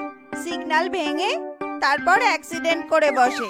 রোজ অ্যাক্সিডেন্টের কারণে কত না জানি লোকজনের প্রাণ যায়, তাও সিটিজেন্স কিছুতেই রুল ফলো করে না। সিগন্যালে ট্রাফিক পুলিশ না থাকলেই অমনি সিগন্যাল ভেঙে চলে যায়। তখনই বাচ্চাদের কাছে একটা স্কুটার এসে দাঁড়ায়। বাচ্চাদের দেখে স্কুটারওয়ালা হেসে বলে, আরে বাচ্চারা, সিগন্যালের অপেক্ষা করছো কেন? তোমাদের তো সাইকেল আছে, চলে যাও, কেউ কিচ্ছু বলবে না। এই শুনে গাট্টু বলে, না আঙ্কেল, সাইকেল হোক বা মোটরসাইকেল, সবার রুলস ফলো করা উচিত। পুলিশের ভয়ে রুলস ফলো করা আর পুলিশ না থাকলে রুলস ভেঙে চলে যাওয়া, এটা ঠিক না। রুলস আমাদের সেফটির জন্যই বানানো হয়েছে, রুলস ভাঙা বোকামি। এই শুনে স্কুটারওয়ালা হাসতে শুরু করে। তোমরা খুব বোকা, কোন যুগে বাস করছো তোমরা? আরে সময় কারোর জন্য থেমে থাকে না, তোমরাও থেমে থেকো না, আর আমিও থামবো না। এই বলে স্কুটারওয়ালা তার স্কুটার নিয়ে তাড়াহুড়ো করে চলে যায়। এই দেখো, আর একটা লোক সিগন্যাল ভেঙে চলে গেল। যে যাই বলুক না কেন, আমরা সিগন্যাল ভাঙবো না। আমরা গ্রিন সিগন্যাল পেলে তবেই যাব। সব বাচ্চারা গ্রিন সিগন্যালের অপেক্ষা করতে লাগলো। আর গ্রিন সিগন্যাল পেতেই বাচ্চারা সব আস্তে ধীরে তাদের সাইকেল এগোয় আর সবাই মিলে বেরিয়ে পড়ে। কিছুটা দূর আসতেই বাচ্চারা দেখলো রাস্তার এক জায়গায় ভিড় জমেছিল। সেই ভিড় পুরো রাস্তা ব্লক করে রেখেছিল। বাচ্চারা ব্রেক দিয়ে সাইকেল থামায়। মনে হচ্ছে কারোর অ্যাক্সিডেন্ট হয়েছে, চলো আমাদের এগিয়ে গিয়ে দেখা উচিত। বাচ্চারা রাস্তার পাশে সাইকেলটা রাখে আর ভিড়ের মধ্যে ঢোকার চেষ্টা করে। ভিড়টা বেশ গভীর ছিল আর বাচ্চাদের কেউ ভেতরে ঢুকতে দিচ্ছিল না। এই বাচ্চারা, ভেতরে কোথা থেকে চললে? যাও এখান থেকে, চলে যাও। তাও বাচ্চারা কোনো রকম ভিড় ঠেলে ভেতরের দিকে এগিয়ে চলে। ভেতরের দিকে তাকাতেই গাট্টু, চিঙ্কি এবং বাকি বাচ্চারা চমকে ওঠে, কারণ ওই মানুষটাই স্কুটারের নিচে আহত হয়ে চাপা পড়েছিল, যে ওই সময় সিগন্যাল ভেঙে চলে গেছিল। আরে, এ তো সেই সিগন্যালের ওই কাকুটা। উনি ঠিকই বলেছিলেন, সময় কারোর জন্য থেমে থাকে না, ওনার জন্যও থেমে থাকেনি। যে স্কুটারওয়ালা বেশ আহত হয়ে স্কুটারের নিচে চাপা পড়ে আছে, কিন্তু কেউ তাকে সাহায্য করতে এগিয়ে আসে না, বরং সবাই মিলে মোবাইলে তার ভিডিও রেকর্ড করছে, কেউ ফটো তুলছে। এই দেখে গাট্টুর মন খারাপ হয়ে যায়। আমাদের এনাকে সাহায্য করা উচিত। কি বলছিস ভাই? চল আমরা তাড়াতাড়ি এখান থেকে চলে যাই, আমাদের এই ঝামেলায় পড়ার কোনো দরকার নেই। না হ্যারি, আমরাও যদি অন্য লোকজনদের মতো ভাবি, তাহলে এদের মধ্যে আর আমাদের মধ্যে কি বা পার্থক্য থাকলো? এরা তো নির্লজ্জের মতো ভিডিও রেকর্ড করছে, কিন্তু আমরা তো লেখাপড়া জানা ছেলে মেয়ে। আমরাও এনার সাহায্য না করলে ইনি মারা যাবেন। হ্যাঁ ভাই, ঠিক বলেছিস, আমাদের সাহায্য করা উচিত। চিঙ্কি, তুমি অ্যাম্বুলেন্সে কল করো, আমরা স্কুটিটা সরাই। তারপর গাট্টু, হাড়ি এবং বাকি বন্ধুরা মিলে স্কুটারের কাছে গিয়ে স্কুটারটাকে সরায়। স্কুটারটা বেশ ভারী ছিল, ওরা তো স্কুটার নাড়াতেও পাচ্ছিল না। তাও বাচ্চারা অনেক শক্তি দিয়ে স্কুটারটাকে দাঁড় করায়। তারপর গাট্টু স্কুটারওয়ালাকে ওঠায়, চিঙ্কি জল নিয়ে আসে আর গাট্টু তাকে জল খাওয়ায়। আঙ্কেল, আপনি ঠিক আছেন তো? কিন্তু আঙ্কেল কথা বলার মতো অবস্থায় ছিল না। উনি বেশ আহত হয়েছে, আমি 108-এ ফোন করে দিয়েছি, অ্যাম্বুলেন্স এক্ষুনি এসে পড়বে। কিছুক্ষণ পর অ্যাম্বুলেন্স আসে, আঙ্কেলকে হাসপাতালে নিয়ে যায়। এবার গাট্টু, চিঙ্কি এবং বাকি বাচ্চাদের আশেপাশে ভিড় জমে গিয়েছিল এবং লোকজন ওদের তারিফ করতে লাগলো। বাচ্চারা, তোমরা অনেক ভালো কাজ করেছো, আমি তোমাদের সাথে সেলফি নিতে চাই। এই কথা শুনে গাট্টু রেগে যায়। লজ্জা লাগে না আপনাদের? আপনারা শুধু সেলফি আর ভিডিও তুলতেই ব্যস্ত। ওই আঙ্কেল স্কুটারে চাপা পড়েছিলেন আর আপনারা সবাই মোবাইলে ভিডিও তুলছিলেন। অ্যাক্সিডেন্ট কোনো খেলা বা তামাশা নয়, এটা খুব সিরিয়াস ব্যাপার। আমরা বাচ্চারা স্কুটার ওঠাচ্ছিলাম আর আপনারা তামাশা দেখছিলেন। কে বলতে পারে যদি কাল আপনার সাথে এই দুর্ঘটনা ঘটতো আর কেউ আপনার সাহায্য করতে এগিয়ে না আসে এবং মোবাইলে ছবি তোলে, তখন আপনার কেমন লাগবে? একটু তো সিরিয়াস হওয়ার চেষ্টা করুন এবং একজন ভালো নাগরিক হয়ে বাকিদের সাহায্য করুন। গাট্টুর কথা শুনে ভিড়ের মধ্যে দাঁড়িয়ে থাকা প্রত্যেক কটা লোক লজ্জা পেয়ে যায় এবং মাথা নিচু করে দাঁড়িয়ে থাকে। বেবির মেকআপ পার্ট 2। এক শহরে বেবি নামের একটি বাচ্চা তার মা বাবার সাথে থাকত। বেবির বাবা অফিসে চাকরি করত আর তার মা হাউসওয়াইফ ছিল। তারই সাথে সাথে তার মা নিজের বিউটি পার্লার চালাতো। বাড়িতেই তার একটি ছোট পার্লার ছিল। সেখানে আশেপাশের সব মহিলারা নিজেদের সৌন্দর্য বাড়াতে আসত। এই গল্পটা একবার গরমকালের। গরমের ছুটিতে বেবি তার পুরো সময়টাই মায়ের সাথে বিউটি পার্লারে কাটাতো। বেবি পার্লারের জিনিস নিয়ে খেলতো আর মায়ের কাজেরও দেখাশোনা করত। গরমকাল মানে বিয়ের সিজন। এই সময় মায়ের কাছে বিউটি পার্লারে অনেক মহিলার ভিড় থাকতো। এই সব মহিলার সাথে সাথে বেবিকেও হ্যান্ডেল করতে করতে মা হাঁপিয়ে উঠত। বেবি, তোমাকে 1000 বার বলেছি পার্লারের জিনিসে একদম হাত দেবে না। কি হয়েছে মা? আমি ব্রাশ খুঁজে পাচ্ছি না। আমি তো ব্রাশে হাতই দিইনি। আমি জানি খেলতে খেলতে তুমি কোথাও একটা রেখেছো, এখন আর তোমার মনে পড়ছে না। ডোন্ট ওয়ারি মা, আমি ব্রাশ খুঁজতে তোমাকে হেল্প করে দেব। কোনো দরকার নেই, আমি খুঁজে নেব। তুমি যাও, বন্ধুদের সাথে খেলো। বেচারি বেবির মন খারাপ হয়ে যায়। ও তো শুধু মায়ের কাজ দেখতে চেয়েছিল। যখনই কোনো মহিলা ফেসিয়াল করাতে বা মেকআপ করাতে আসতো, মায়ের হাতের কাজ দেখে সব কাস্টমাররা খুশি হয়ে যেত। ওয়াও, আমাকে কি সুন্দর দেখতে লাগছে, তোমার হাতে জাদু আছে। এই কথা শুনে মায়ের সাথে সাথে বেবিও খুশি হয়ে যায় আর মায়ের থেকে বেবিও বেশ ইমপ্রেস হয়। একদিন বেবি তার বান্ধবীদের সাথে গল্প করছিল। আমি তো বড় হয়ে আইপিএস অফিসার হব। আমি তো হিরোইন হব। বেবি, তুই বল, তুই বড় হয়ে কি হতে চাস? আমি বড় হয়ে মায়ের মতো পার্লার চালাবো। বেবির কথা শুনে ওর বান্ধবীরা হাসতে লাগে। আরে, তোমরা হাসছো কেন? হিরোইন আর আইপিএসরা কি মেকআপ করে না? তোমরা জানো আমার মা কত সুন্দর মেকআপ করে? আমিও মায়ের মতোই পৃথিবীর সবথেকে ভালো পার্লার চালাবো আর অনেক টাকা রোজগার করব। এই রকমই ছিল বেবির স্বপ্নগুলো, একদম ওর মতোই মিষ্টি মিষ্টি। মায়ের পার্লারে মিস ব্রেগেঞ্জা নামের এক মহিলা আসতেন। মিস ব্রেগেঞ্জা বেশ খিটখিটে আর রাগী ছিলেন। মিস ব্রেগেঞ্জা আসতেই বেবি পার্লার থেকে পালিয়ে যেত। শুধু বেবি নয়, বেবির মাও মিস ব্রেগেঞ্জাকে খুব ভয় পেত। কি এই ভ্রুটা ঠিক করে হলো না কেন? আরে কি কত চিপ প্রোডাক্ট ইউজ করো তুমি, আর তোমার মেয়ে এই পার্লারে ঘোরাফেরা করছে কেন? ওর এখানে কি কাজ? নেক্সট টাইম থেকে যেন ওকে আর এই পার্লারে না দেখি। এই রকম ছিল মিস ব্রেগেঞ্জা, আমাদের গল্পের ভিলেন। একদিন মা মার্কেট থেকে অনেক এক্সপেন্সিভ মেকআপের জিনিস এনে বিউটি পার্লারে রেখে বাইরে বেরিয়ে যায়। এই সুযোগের সদ্ব্যবহার করে বেবি নিজের বান্ধবীদের নিয়ে পার্লারে ঢুকে জিনিসপত্র নিয়ে খেলতে শুরু করে। তখনই ওর এক বান্ধবী মায়ের নিয়ে আসা নতুন মেকআপ জিনিসগুলো লক্ষ্য করে। ওয়াও, মেকআপের জিনিস! আরে এর মধ্যে তো সবকিছুই আছে। বেবি, তুমিও তোমার মায়ের মতো পার্লার চালাতে চাও না? তাহলে আজ তুমি এই জিনিসগুলো দিয়ে আমাদের মেকআপ করো। না না, মা রাগ করবে। অল্প একটু করে দাও, তোমার মা বুঝতেও পারবে না। আর তারপর বেবি রাজি হয়ে গেল আর মায়ের আনা মেকআপের জিনিস দিয়ে নিজের বান্ধবীদের মেকআপ করতে শুরু করে দিল, ঠিক যেমন করে মা করে। ওয়াও, আমাদের তো হয়ে গেছে, এবার তোমার পালা। দুই বান্ধবী মিলে বেবির মেকআপ করতে শুরু করে। এইভাবে খেলতে খেলতে মেকআপের সব জিনিস শেষ হয়ে যায়। মা পার্লারে আসতেই দেখে মেকআপের সব জিনিস শেষ হয়ে গেছে। বেবির মুখে মেকআপ দেখে মা সব বুঝে যায়। সরি মা, খেলতে খেলতে সব জিনিস শেষ হয়ে গেছে। সরি মা, সরি। কিন্তু মা বেবির সাথে একটাও কথা বলে না, শুধু চিন্তিত মুখ নিয়ে দাঁড়িয়ে থাকে। 5 মিনিট পর মিস ব্রেগেঞ্জা সেখানে আসে। মিস ব্রেগেঞ্জাকে দেখে বেবি মায়ের পিছনে লুকিয়ে পড়ে। চলো চলো, আমার বিয়ে বাড়ি যেতে লেট হয়ে যাবে, তাড়াতাড়ি আমার মেকআপটা করে ফেলো। মা মিস ব্রেগেঞ্জাকে মেকআপের জিনিসের ব্যাপারে বলতেই মিস ব্রেগেঞ্জা হঠাৎ খুব রেগে যান। কি বললে? জিনিস শেষ হয়ে গেছে? তুমি পার্লার চালাও নাকি সবজির ঠেলা গাড়ি? সব সময় কিছু না কিছু নাটক লেগেই আছে তোমার। পুরো মুডটাই নষ্ট করে দিলে আমার। বিয়ে বাড়ি যেতাম, এবার এই মুখ নিয়ে কি করে বিয়ে বাড়ি যাবো? দেখো, আমি তোমার নামে কমপ্লেন করব। তোমার একটা টাকাও আমি মেটাবো না। আজকে এখানেই তোমার খাতা আমি বন্ধ করলাম। মিস ব্রেগেঞ্জা মাকে আরো অনেক বকে, তারপর সেখান থেকে বেরিয়ে যায়। বেবি নিজের ভুল বুঝতে পারছিল। বেচারি মা কাঁদছিল।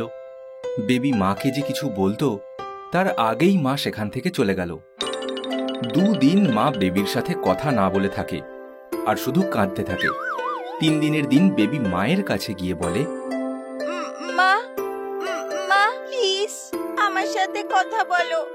আজ থেকে আমি আর কোনো জিনিসে হাত দেব না। প্রমিস। আমি শিক্ষা পেয়ে গেছি যে কারোর জিনিসকে তার পারমিশন ছাড়া হাত দেওয়া উচিত নয়। হাত দিলে কি হয় এটা আমি বুঝে গেছি।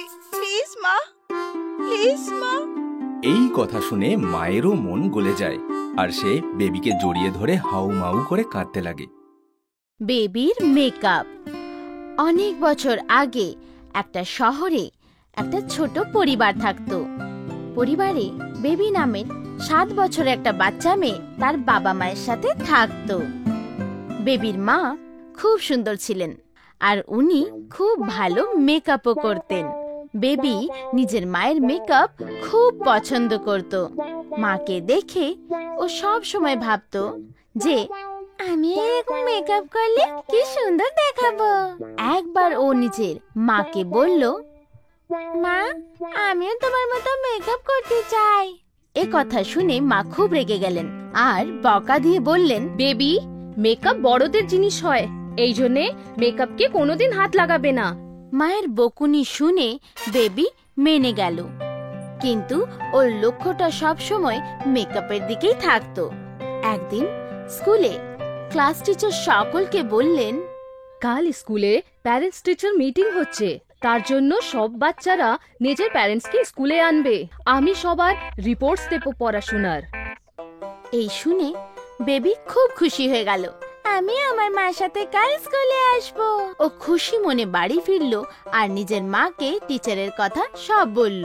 মা, টিচার বলেছেন কাল স্কুলে প্যারেন্ট টিচারদের মিটিং হবে, এই জন্য তোমাকে কাল আমার সাথে স্কুলে যেতে হবে। ওখানে টিচার তোমাকে আমার পড়াশোনার ব্যাপারে বলবে। ঠিক আছে বেবি, কাল আমি তোমার সঙ্গে স্কুলে নিশ্চয়ই আসবো। আশা করি কাল তোমার টিচার কোনো নালিশ না করুক। না মা, টিচার কোনো নালিশ করবে না তোমাকে। পরের দিন বেবি সকালে উঠে তাড়াতাড়ি তৈরি হয়ে নিজের মায়ের ঘরে গেল। মা, তুমি তৈরি হয়ে গেছো? হ্যাঁ হ্যাঁ, বাস এখনই তৈরি হচ্ছি। এই বলে মা ড্রেসিং টেবিলে বসে নিজের মেকআপ শুরু করলেন আর প্রতিবারের মতোই বেবি খুশি মনে মায়ের মেকআপ করা দেখতে শুরু করলো। মেকআপ করা শেষ হওয়ার পর মা নিজের হ্যান্ডব্যাগ নিলেন আর দুজনে স্কুলের জন্য বেরিয়ে পড়লেন। স্কুলে পৌঁছে যেই না বেবি আর ওর মা স্কুলে ঢুকলো, সব বাচ্চারাই বেবির মাকে টিচার ভেবে গুড মর্নিং বলতে লাগলো। Good morning teacher, good morning teacher, good morning teacher. মনে হচ্ছে সব বাচ্চারা আমার মাকে টিচার বলে মনে করছে। মনে করবেই না বা কেন, আমার মা তো সুন্দর যে। ওরা দুজন কিছুটা এগোনোর পরে আরেকজন মা তার বাচ্চাকে নিয়ে সাথে এগিয়ে এলো আর বেবির মাকে বলল, টিচার আমি বন্টির মা, আমাকে এর নালিশ করার আছে। বেবির মা ওনার কথা থামিয়ে বললেন, না আমি টিচার না, আমিও তোমার মতন এদিকে নিজের মেয়ের রিপোর্ট নিতে এসেছি। আচ্ছা, আপনি এত ভালো মেকআপ করেছেন তাই আমাকে লাগলো আপনি নিশ্চয়ই টিচার হবেন। এই বলে বন্টির মা বন্টিকে নিয়ে ওখান থেকে চলে গেলেন। বেবি এই কথা শুনে খুব খুশি হলো। এরপর বেবি নিজের মাকে নিয়ে ওর টিচারের কাছে সোজা চলে গেল। টিচারেরও ওর মায়ের মেকআপ খুব ভালো লাগলো। উনিও ওর মায়ের মেকআপের প্রশংসা করলেন। বেবির মা, আপনি এই মেকআপে দারুণ লাগছেন, থ্যাংক ইউ। আর বেবির রিপোর্টের ব্যাপারে কথা বলতে ভুলে গেলেন। তখনই বেবি ওনাকে মনে করালো, টিচার আপনি মাকে রিপোর্ট দিতে তো ভুলে গেছেন। ও হ্যাঁ, মনে পড়লো। আসুন আমি আপনাকে বেবির পড়াশোনার রিপোর্ট দিই। এরপর টিচার বেবির মাকে বেবির রিপোর্ট দিল আর ওরা দুজন বাড়ি ফিরে গেল। স্কুলে নিজের মায়ের মেকআপের এত প্রশংসা শুনে আর দেখার পর বেবি আর থাকতে পারল না। এখন আমাকে যে কোনো ভাবেই হোক মায়ের মতো মেকআপ করতেই হবে, এই বলে বেবি ভাবতে শুরু করলো। তখনই ওর মাথায় আইডিয়া এলো। আইডিয়া! আমি মায়ের থেকে লুকিয়ে মেকআপ করব আর তারপর মেকআপ করা মুখটা দেখিয়ে আমি সারপ্রাইজ দেব। এই ভেবে ও তাড়াতাড়ি করে নিজের ঘর থেকে বেরোলো। ও দেখলো মা রান্নাঘরে কাজ করছেন। ও সিঁড়ি দিয়ে উপরে মায়ের ঘরে ঢুকলো। মা নিজের মেকআপ বক্স ড্রেসিং টেবিলের ড্রয়ারে রাখেন। ও ড্রয়ার খুললো আর ওর মধ্যে থেকে মেকআপ বক্স বের করলো। আজ আমিও মায়ের মতো মেকআপ করব। আর তারপর ও মেকআপ করা শুরু করলো। এক একটা করে ও লিপস্টিক, নেল পলিশ, ফাউন্ডেশন সবকিছু ওর নিজের মুখে লাগিয়ে ফেললো। এরপরে ওর নজর মেকআপ বক্সের মধ্যে রাখা কাজলে পড়লো। এই কাজলটা তো মায়ের খুব ফেভারিট, এটা তো মা নিজের চোখে রোজ লাগায়, আমিও লাগাবো এটাকে। কিন্তু যেই না বেবি কাজলটাকে লাগাতে শুরু করলো, কাজল চোখের জায়গায় ওর চোখের ভেতরে ঢুকে গেল, যার ফলে ওর চোখ জ্বলতে শুরু করলো। আমার চোখ, কাজল আমার চোখে চলে গেছে। ও দৌড়ে বাথরুমে গেল। ও নিজের চোখে জল ঝাপটালো, যার ফলে কাজল আর বাকি মেকআপও ওর মুখে ঘেটে গেল আর ওর চোখের মধ্যে চলে গেল। চোখে জ্বালা করার ফলে ও জোর জোর করে কাঁদতে শুরু করলো।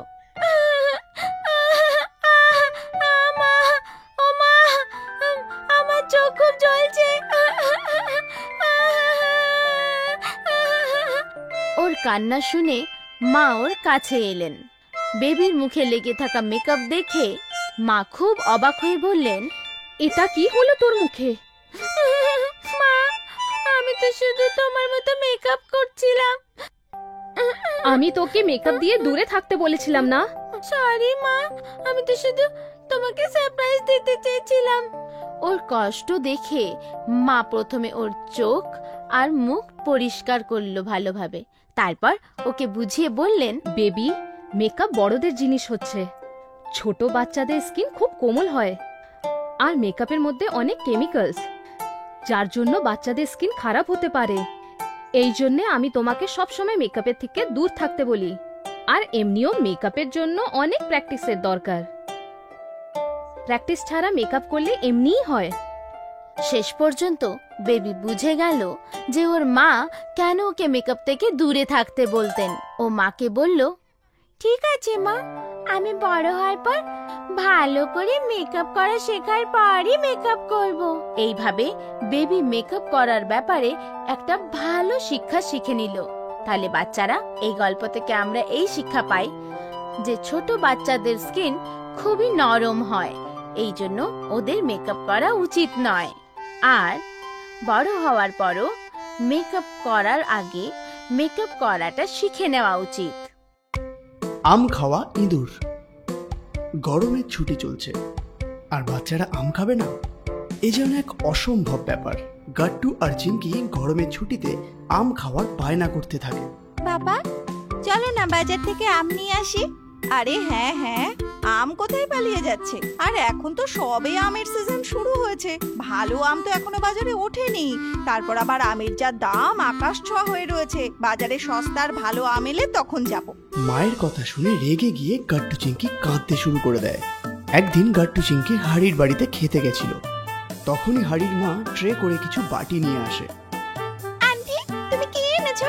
তোমাদের জন্য আমরস এনেছি। আমরসের নাম শুনতেই গাট্টু চিঙ্কির জিভে জল চলে আসে। দুজনে আমরস উঠিয়ে দেখতে দেখতে ঢক ঢক করে খেয়ে ফেলে।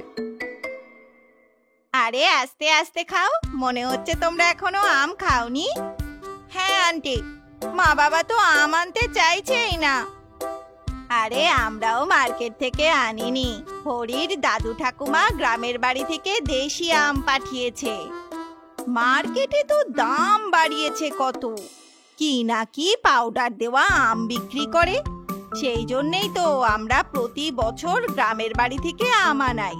আন্টি আমাদের মামার বাড়িতেও বিশাল আম বাগান আছে, আমরা গরমের ছুটিতে মামার বাড়ি যাই আর অনেক আম খাই।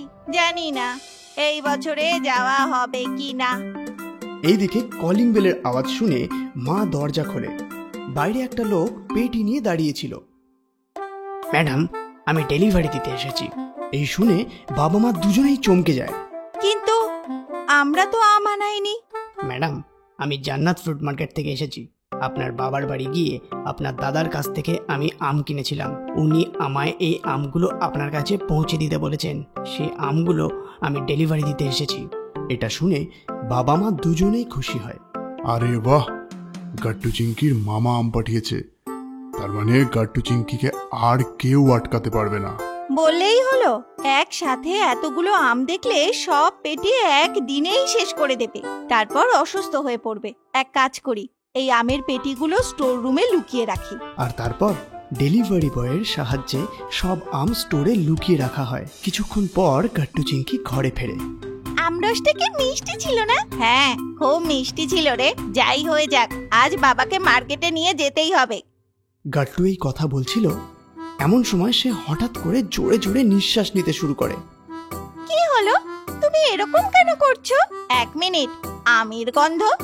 আমাদের বাড়িতে আমের গন্ধ? কিছু একটা বললেই হলো নাকি? কই আমি তো পাচ্ছি না। আমার নাক কখনো আমাকে ঠকাতে পারে না, নিশ্চয়ই আমাদের ঘরে আম লুকানো আছে। নিঃশ্বাস নিয়ে দেখো। চিঙ্কিও গভীর নিঃশ্বাস নেয় আর সাথে সাথে আমের গন্ধ পায়। হ্যাঁ আমিও আমের গন্ধ পাচ্ছি। চলো নিঃশ্বাস নিয়ে খুঁজে দেখি মা বাবা কোথায় আম লুকিয়ে রেখেছে। আর তারপর আমের গন্ধ শুকতে শুকতে দুজনে বাড়িতে আম খুঁজতে শুরু করে। আর আমের গন্ধে গন্ধে তারা স্টোর রুম অবধি পৌঁছে যায়। ও তার মানে আম স্টোর রুমে লুকানো আছে। চিঙ্কি যাও, স্টোর রুমের চাবিটা নিয়ে এসো। চিঙ্কি দৌড়ে গিয়ে স্টোর রুমে চাবি নিয়ে আসে। তারপর স্টোর রুমের দরজা খুলতে তারা যে দৃশ্য দেখে তাতে তাদের চোখ ছানা বড়া হয়ে যায়। রুমে আমের অনেকগুলো পেটি রাখা ছিল। আমের গন্ধে মনে হচ্ছে এটা মামার ক্ষেতের আম। আমরা সব আম খেয়ে ফেলবো, তাই মা এখানে আম লুকিয়ে রেখেছে। সিংহ আমের স্বাদ পেয়ে গেছে চিঙ্কি, এখন আর একে কেউ আটকাতে পারবে না। আর তারপর গাট্টু চিঙ্কি আমের পেটি খোলে আর দেখতে দেখতে সব আম শেষ করে দেয়।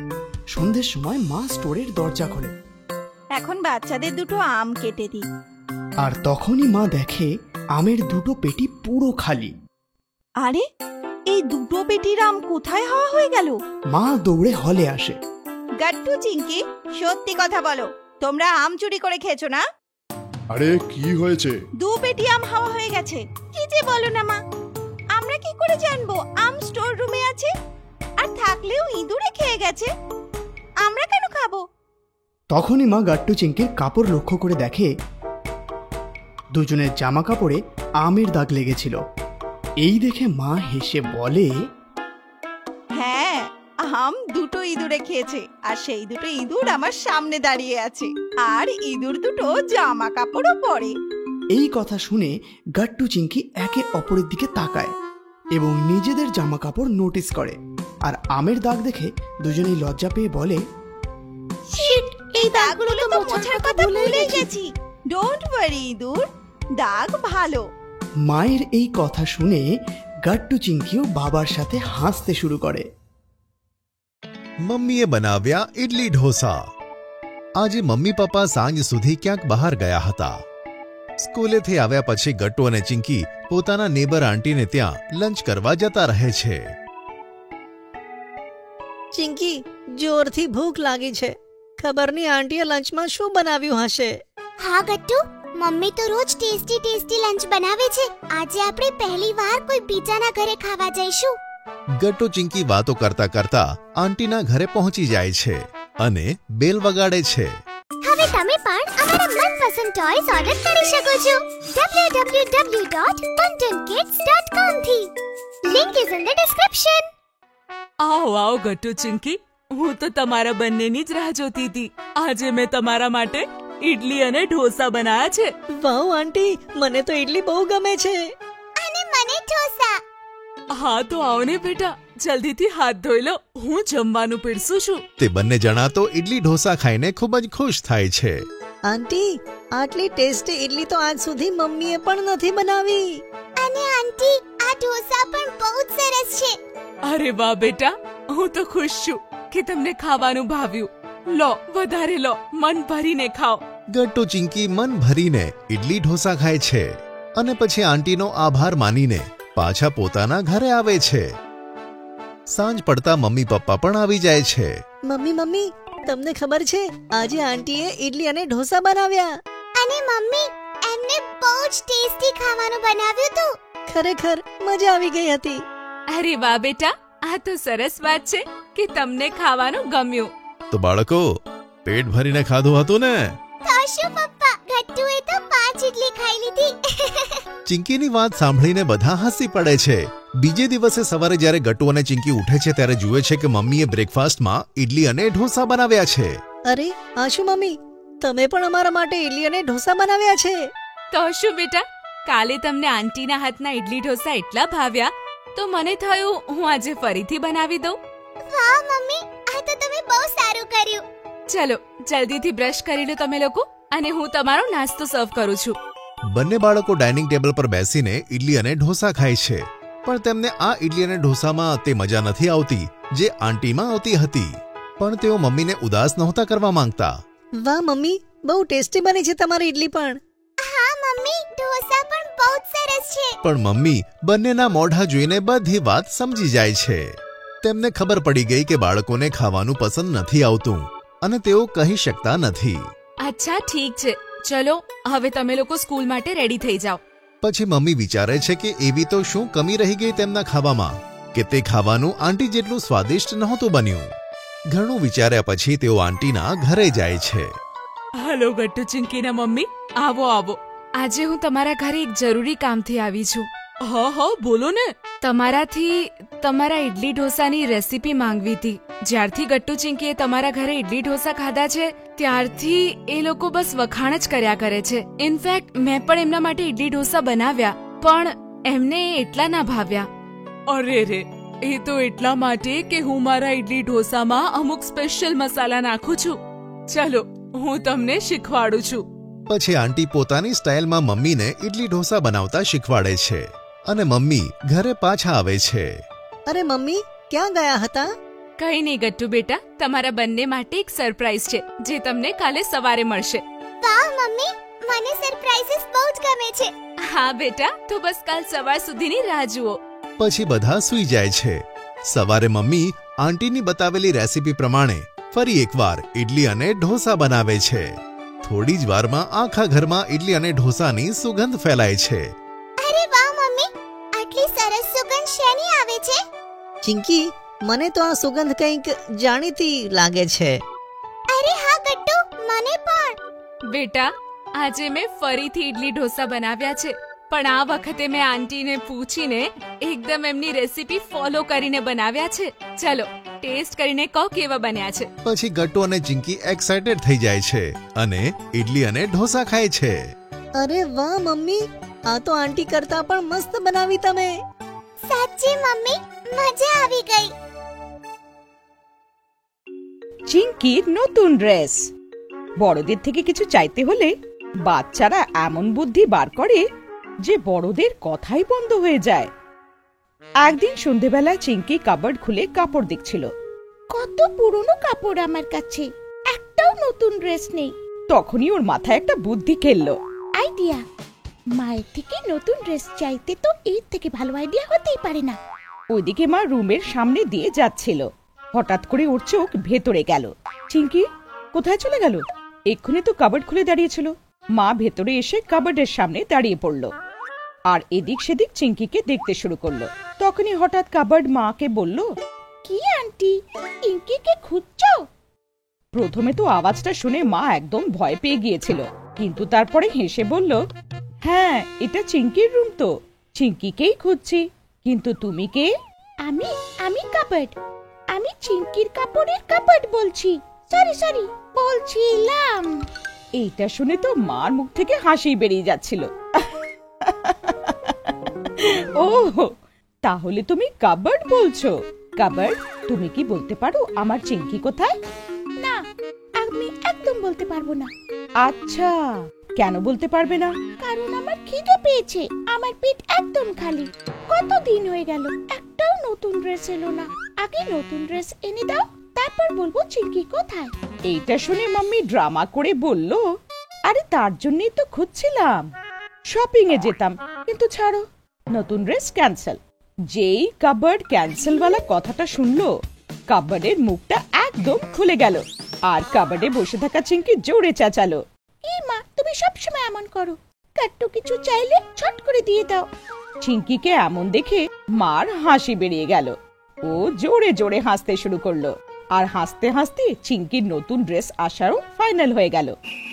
স্যাটারডে সন্ধ্যেবেলার কথা, পাপা অফিস থেকে ফিরলো, মা হলে তৈরি হয়ে বসেছিল। আরে তুমি চিঙ্কিকে শপিং এ নিয়ে যাচ্ছিলে না, এখনো যাওনি?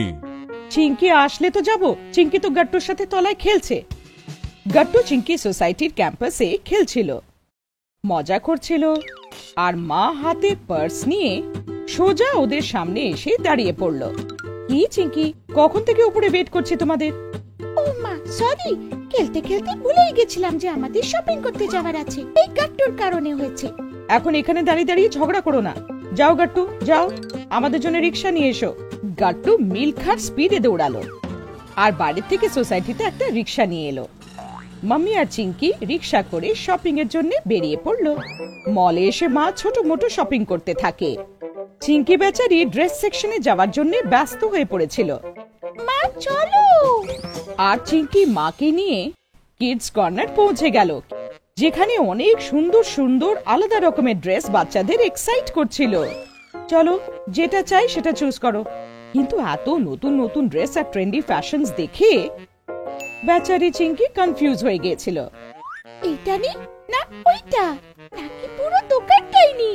এইভাবে চিঙ্কি পুরো কনফিউজ হয়ে গিয়েছিল।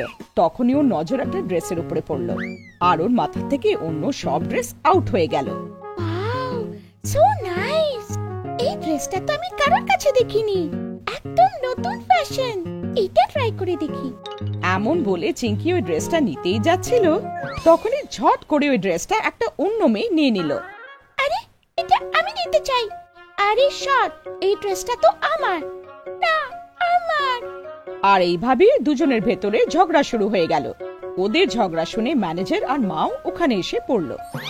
মা দেখো না, এই ড্রেসটা আগে আমি পছন্দ করেছিলাম, এই মেয়েটা কথাই শুনছে না।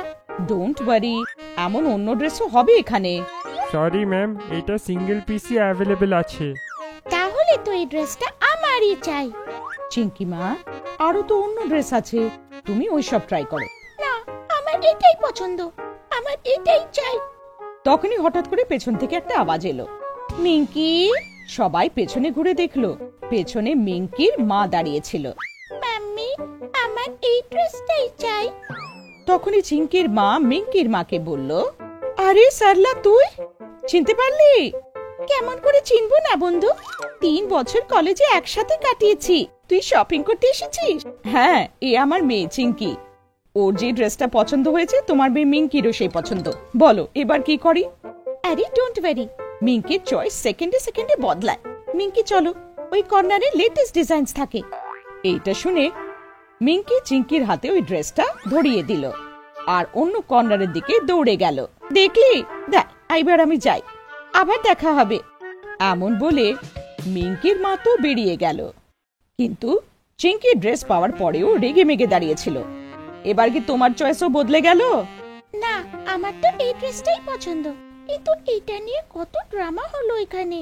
এইটা শুনে মা হেসে বলল, আরে মা, লাইফ এমনই হয়, যে কোনো জিনিস সহজে পেয়ে গেলে কি মজা। মজা তো যে কোনো জিনিস স্ট্রাগল করে পাওয়াতেই আনন্দ। যাও, ড্রেস ট্রাই করো। চিঙ্কি দৌড়ে ট্রায়াল রুমে চলে গেল আর তাড়াতাড়ি নতুন ড্রেস পরে বাইরে এলো। নতুন ড্রেসে চিঙ্কি একদম পরীর মতন লাগছিল। পারফেক্ট। চলো এবার দুটো প্লেট চাট পকোড়ি খাই আর তারপর বাড়ি। চলো। হ্যাঁ চলো। স্কুলের হোমওয়ার্ক। অনেকদিন আগে এক শহরে 8 বছরের শিবম ওর মা বাবার সাথে থাকতো। শিবম খেলা করতে আর ঘুরতে খুব ভালোবাসতো। এই সব কিছুর মাঝে ও নিজের স্কুলের হোমওয়ার্ক করতো না। মা, স্কুলের হোমওয়ার্ক আমি কাল করব।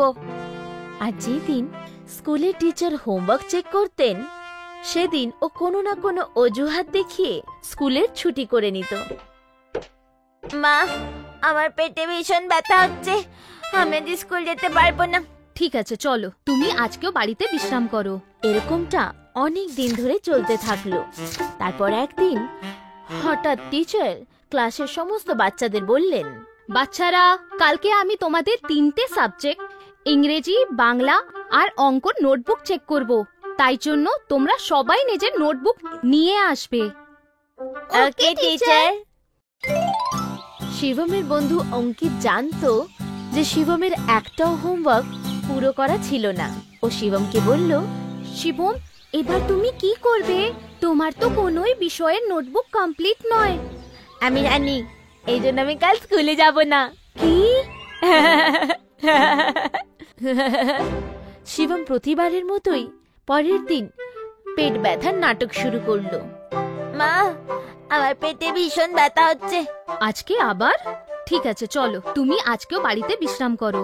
এইভাবে শিবমের স্কুলে ছুটি হয়ে গেল। স্কুলে টিচার এক এক করে প্রত্যেক বাচ্চার খাতা চেক করতে লাগলেন। তখনই টিচার নিজের ঘড়িতে দেখলেন যে স্কুলের ছুটির সময় হয়ে গেছে। এই দেখে উনি সমস্ত বাচ্চাদের বললেন, বাচ্চারা, এখন স্কুলে ছুটির সময় হয়ে গেছে, তাই জন্য যেই বাচ্চারা রয়ে গেছে তাদের নোটবুক কাল চেক করব। সেদিন বিকেলেই যখন পার্কে খেলার সময় অঙ্কিত শিবমের সাথে দেখা করলো, তখন অঙ্কিতকে সব কথা বলল। টিচার বলেছে যেই বাচ্চারা রয়ে গেছে তাদের নোটবুক তিনি কাল চেক করবেন। আচ্ছা, তাহলে আমি কালও আসবো না। পরের দিনও বাচ্চাদের খাতা চেক করতে করতে স্কুলের ছুটির সময় হয়ে গেল। আর আরো একবার টিচার বাচ্চাদের বললেন, যেই বাচ্চারা আজকে রয়ে গেছে তাদের নোটবুক কালকে চেক করব। এইবারেও অঙ্কিত শিবমকে এই কথাই বলল। আজকেও ছুটির সময় হয়ে গেছিল, এই জন্য টিচার বলেছে শেষ বাচ্চাদের নোটবুক তিনি কালকে চেক করবেন। আচ্ছা, তাহলে আমাকে কালকেও ছুটি করতে হবে। এইভাবেই 3 দিন আরো কেটে গেল। টিচার 3 দিন পর্যন্ত খাতা চেক করছিলেন, আর শিবম কোনো না কোনো অজুহাত দেখিয়ে স্কুল ছুটি করে নিত। 6 দিনের দিন যখন শিবম অজুহাত দেখানোর চেষ্টা করলো, তখন মা আর ওর কথা শুনলেন না আর রাগে বললেন, আমি তোকে 6 দিন দিয়ে দেখছি, শরীর খারাপের বায়না করে আর ছুটি হয়ে গেলে পুরো দিন বন্ধুদের সঙ্গে খেলা করিস, তাই জন্য আজকে তো তোকে স্কুলে যেতেই হবে। কিন্তু মা, আমার পেটে ভীষণ ব্যথা হচ্ছে। তুই চুপচাপ স্কুলে যাবি, না হলে বাবাকে ডাকবো। শিবম নিজের বাবাকে ভীষণ ভয় পেত, এই জন্য স্কুল যাওয়ার জন্য তৈরি হয়ে গেল। ঠিক আছে মা, আমি স্কুল যাচ্ছি। শিবম তৈরি হয়ে স্কুলে পৌঁছল। ক্লাসে যেই টিচার ঢুকলেন, টিচার ওকে বললেন, শিবম, তুই আজকে স্কুলে এসেই গেলি। আমি অনেক সময় দিয়ে তোরই অপেক্ষা করছিলাম। এবার তাড়াতাড়ি নিজের সব নোটবুক নিয়ে আমার কাছে আসো। আজকে আমি তোমার সব নোটবুক চেক করব। এই শুনে শিবম ভীষণ ভয় পেয়ে গেল। ও ভয়ে ভয়ে উঠে দাঁড়ালো আর বলল, টিচার, আজ আমি হোমওয়ার্কের খাতা আনতে ভুলে গেছি। কেন? তুমি জানতে না আমি সবার নোটবুক চেক করছি? তাহলে তুমি কি করে ভুলতে পারো? Sorry teacher. কালকে নোটবুকস নিয়ে নিশ্চয়ই আসবে, আর ভুলেও কালকে স্কুলে ছুটি করবে না। ওকে টিচার। টিচারের বকা খেয়ে শিবম বুঝে গেছিল যে এখন যেভাবেই হোক ওকে ওর হোমওয়ার্ক পুরো করতে হবে। ও নিজের বন্ধু অঙ্কিতকে বলল, অঙ্কিত, তুমি কি তোমার 3টে সাবজেক্টের হোমওয়ার্ক খাতা আমায় দেবে? কেন? তুই আমার নোটবুকসে কি করবি? টিচার্স তো তোকে তোর নোটবুকস আনতে বলেছে। আমি জানি, কিন্তু আমার হোমওয়ার্ক তো পুরো হয়নি, এই জন্য আমি তোমার খাতা দেখে নিজের হোমওয়ার্ক পুরো করে নেব। তোকে এইসব করার কি দরকার? তুই সবসময়ের মতন স্কুলের ছুটি করে নে। না, আমার মনে হয় এবার আর আমি আর ছাড়া পাবো না, এই জন্য আমাকে হোমওয়ার্কটা পুরো করতেই হবে। কিন্তু তুই কাল সকাল অবধি 3টা হোমওয়ার্ক কেমন করে কমপ্লিট করবি? জানি না, কিন্তু এখন হোমওয়ার্ক করতেই হবে। অঙ্কিত শিবমকে নিজের নোটবুক দিল। ও সোজা নিজের বাড়ি পৌঁছলো আর নিজের ঘরে ঢুকে নিজের কাজ শুরু করতে বসলো। আর সারা দিন সারা রাত ধরে লিখতে থাকলো। আর সকাল হতে হতে ও 3টে হোমওয়ার্ক খাতায় শেষ করে ফেললো। কাজ শেষ হওয়ার পরে ও একটু শান্তির নিঃশ্বাস ফেললো। শেষ পর্যন্ত 3টে সাবজেক্টের হোমওয়ার্ক শেষ হয়ে গেল। এবার আমি কোনো ভয় ছাড়াই স্কুল যেতে পারবো। পরের দিন ও 3টে হোমওয়ার্কের খাতা নিয়ে স্কুলে পৌঁছলো। ক্লাস শুরু হতেই সবার প্রথমে টিচার শিবমকে বললেন, শিবম, নিজের নোটবুকস নিয়ে আমার কাছে আসো। শিবম 3টে হোমওয়ার্ক খাতা নিয়ে টিচারের কাছে গেল। সারা রাত না ঘুমানোর কারণে ওকে ভীষণ ক্লান্ত দেখাচ্ছিল। ওর চোখও লাল হয়ে গেছিল। এই নিন টিচার, আমার হোমওয়ার্ক খাতা। টিচার শিবমের ক্লান্ত মুখ দেখে তখন বুঝতে পারলেন যে ও নিজের হোমওয়ার্ক সারা রাত জেগে শেষ করেছে। উনি শিবমকে বুঝিয়ে বললেন, আমি জানতাম কি তোমার নোটবুকস কমপ্লিট নেই। এই নোটবুকসকে তুমি রাত্রিভর জেগে পুরো করেছো, তাই জন্য রাত্রিভর জাগার জন্য তোমার চোখ লাল হয়ে গেছে। শিবম, তাই জন্য বলি আমাদের সব কাজ সময় হিসেবে করা চাই, তাই জন্য পরে একসাথে সব কাজ করার ঝামেলা থেকে বাঁচতে পারি। এই কথাটা সবসময় মনে রেখো কি পরের জন্য কাজ রাখলে কোনো সময় শেষ হয় না, বরং আরো কাজ বেড়ে যায়। শিবম টিচারের কথা বুঝতে পেরে গেল। ও বলল, সরি টিচার, এবার থেকে আমি হোমওয়ার্ক ঠিক সময় করে নেব। কখনো কোনো কাজ পরের দিনের জন্য ছাড়বো না। এইভাবে শিবমের পরের দিনের কাজ করার অভ্যাস বন্ধ হয়ে গেল আর ও সব হোমওয়ার্ক সময় করতে লাগলো। গাট্টুর নতুন সাইকেল। সব বাচ্চারই ছোটবেলায় একটা কমন স্বপ্ন থাকে যে তার কাছেও তার নিজের সাইকেল থাকবে। গাট্টু সাইকেল চালাচ্ছিল। পুরো সোসাইটিতে শুধুমাত্র তার কাছেই সাইকেল ছিল। হারি, গুড্ডু আর চিঙ্কি সবাই তার দিকে ঈর্ষার দৃষ্টিতে তাকিয়েছিল। পুরো সোসাইটিতে শুধু ওর কাছেই সাইকেল আছে তো, তাই ওর এত অহংকার। গাট্টু দাঁড়াও, এক রাউন্ড আমাকেও চালাতে দাও। কিন্তু গাট্টু নিজের সাইকেল কাউকে কেন দেবে? সব বাচ্চারা গাট্টুর পেছন পেছন দৌড়াতে শুরু করলো। আর গাট্টুর খুব মজা লাগছিল। সে তাড়াতাড়ি প্যাডেল করে সাইকেল চালাচ্ছিল আর বাকি বাচ্চারা তার পেছন পেছন দৌড়াচ্ছিল। গাট্টু প্লিজ, প্রমিস, শুধু এক রাউন্ড। গাট্টু হাড়ির দিকে তাকিয়ে মুখ ভ্যাংচাচ্ছিল। তখনই সে ওয়াচম্যান আঙ্কেলকে সামনে হাঁটতে দেখে। গাট্টু জোরে জোরে সাইকেলের বেল বাজাতে শুরু করে আর সাইকেলের স্পিডও কমে যায়। যেই বাচ্চারা পেছনে দৌড়াচ্ছিল তারা গাট্টুর সাইকেল প্রায় ধরে ফেলেছিল। আঙ্কেল সরে যান, আঙ্কেল। সাইকেলের বেলের আওয়াজ বেড়েই চলে, বেড়েই চলে। হঠাৎ গাট্টুর ঘুম ভেঙে যায়। গাট্টু বিছানার ওপর উঠে বসে। ও শিট, স্বপ্ন ছিল। আরে কিন্তু সাইকেলের বেলের আওয়াজ এখন আমার কানে কেন বাজছে? একটানা সাইকেলের বেলের আওয়াজ শোনা যাচ্ছিল। এটা গাট্টুর স্বপ্ন থেকে নয়, বাইরে থেকে আসছিল। গাট্টু গ্যালারির দিকে দৌড়ালো। ও নিচে তাকাতেই দেখলো হাড়ি ওর নতুন সাইকেল নিয়ে দাঁড়িয়ে আছে আর বেল বাজাচ্ছে। হরির কাছে সাইকেল? গাট্টু দৌড়ে নিচে হাড়ির কাছে গেল। কেমন লাগলো? খুব সুন্দর রে। কবে কিনলি? কাল অবধি তো তোর কাছে সাইকেল ছিল না। এই শুনে হাড়ি অহংকার করে বলল, বাবা আমাকে সারপ্রাইজ গিফট দিয়েছে, কাল রাতেই নিয়ে এসেছে। আমি তখন ঘুমাচ্ছিলাম, সকালে চোখ খুলে দেখি সামনে সাইকেলটা রাখা আছে। তুই অনেক লাকি রে, তোর কাছে এখন নিজের সাইকেল আছে। আমাকে একবার দে, আমি শুধু এক রাউন্ড মেরে আসি। আমি সাইকেল চালাতে পারি, আমাকে হর্ষদা শিখিয়ে দিয়েছিল। স্বপ্নেও ভাবিস না, মা কাউকে সাইকেল দিতে মানা করেছে। প্লিজ এক রাউন্ড, প্লিজ, প্রমিস, শুধু একবার। কিন্তু হাড়ি কিছুতেই রাজি হলো না আর গাট্টু রেগে গেল। ঠিক আছে, আমিও নিজের সাইকেল তোমাকে ধরতেও দেব না। কোথায়? স্বপ্নে? গাট্টু আরো রেগে গেল আর হাড়ি অহংকারের সাথে তার নতুন সাইকেল নিয়ে চলে গেল।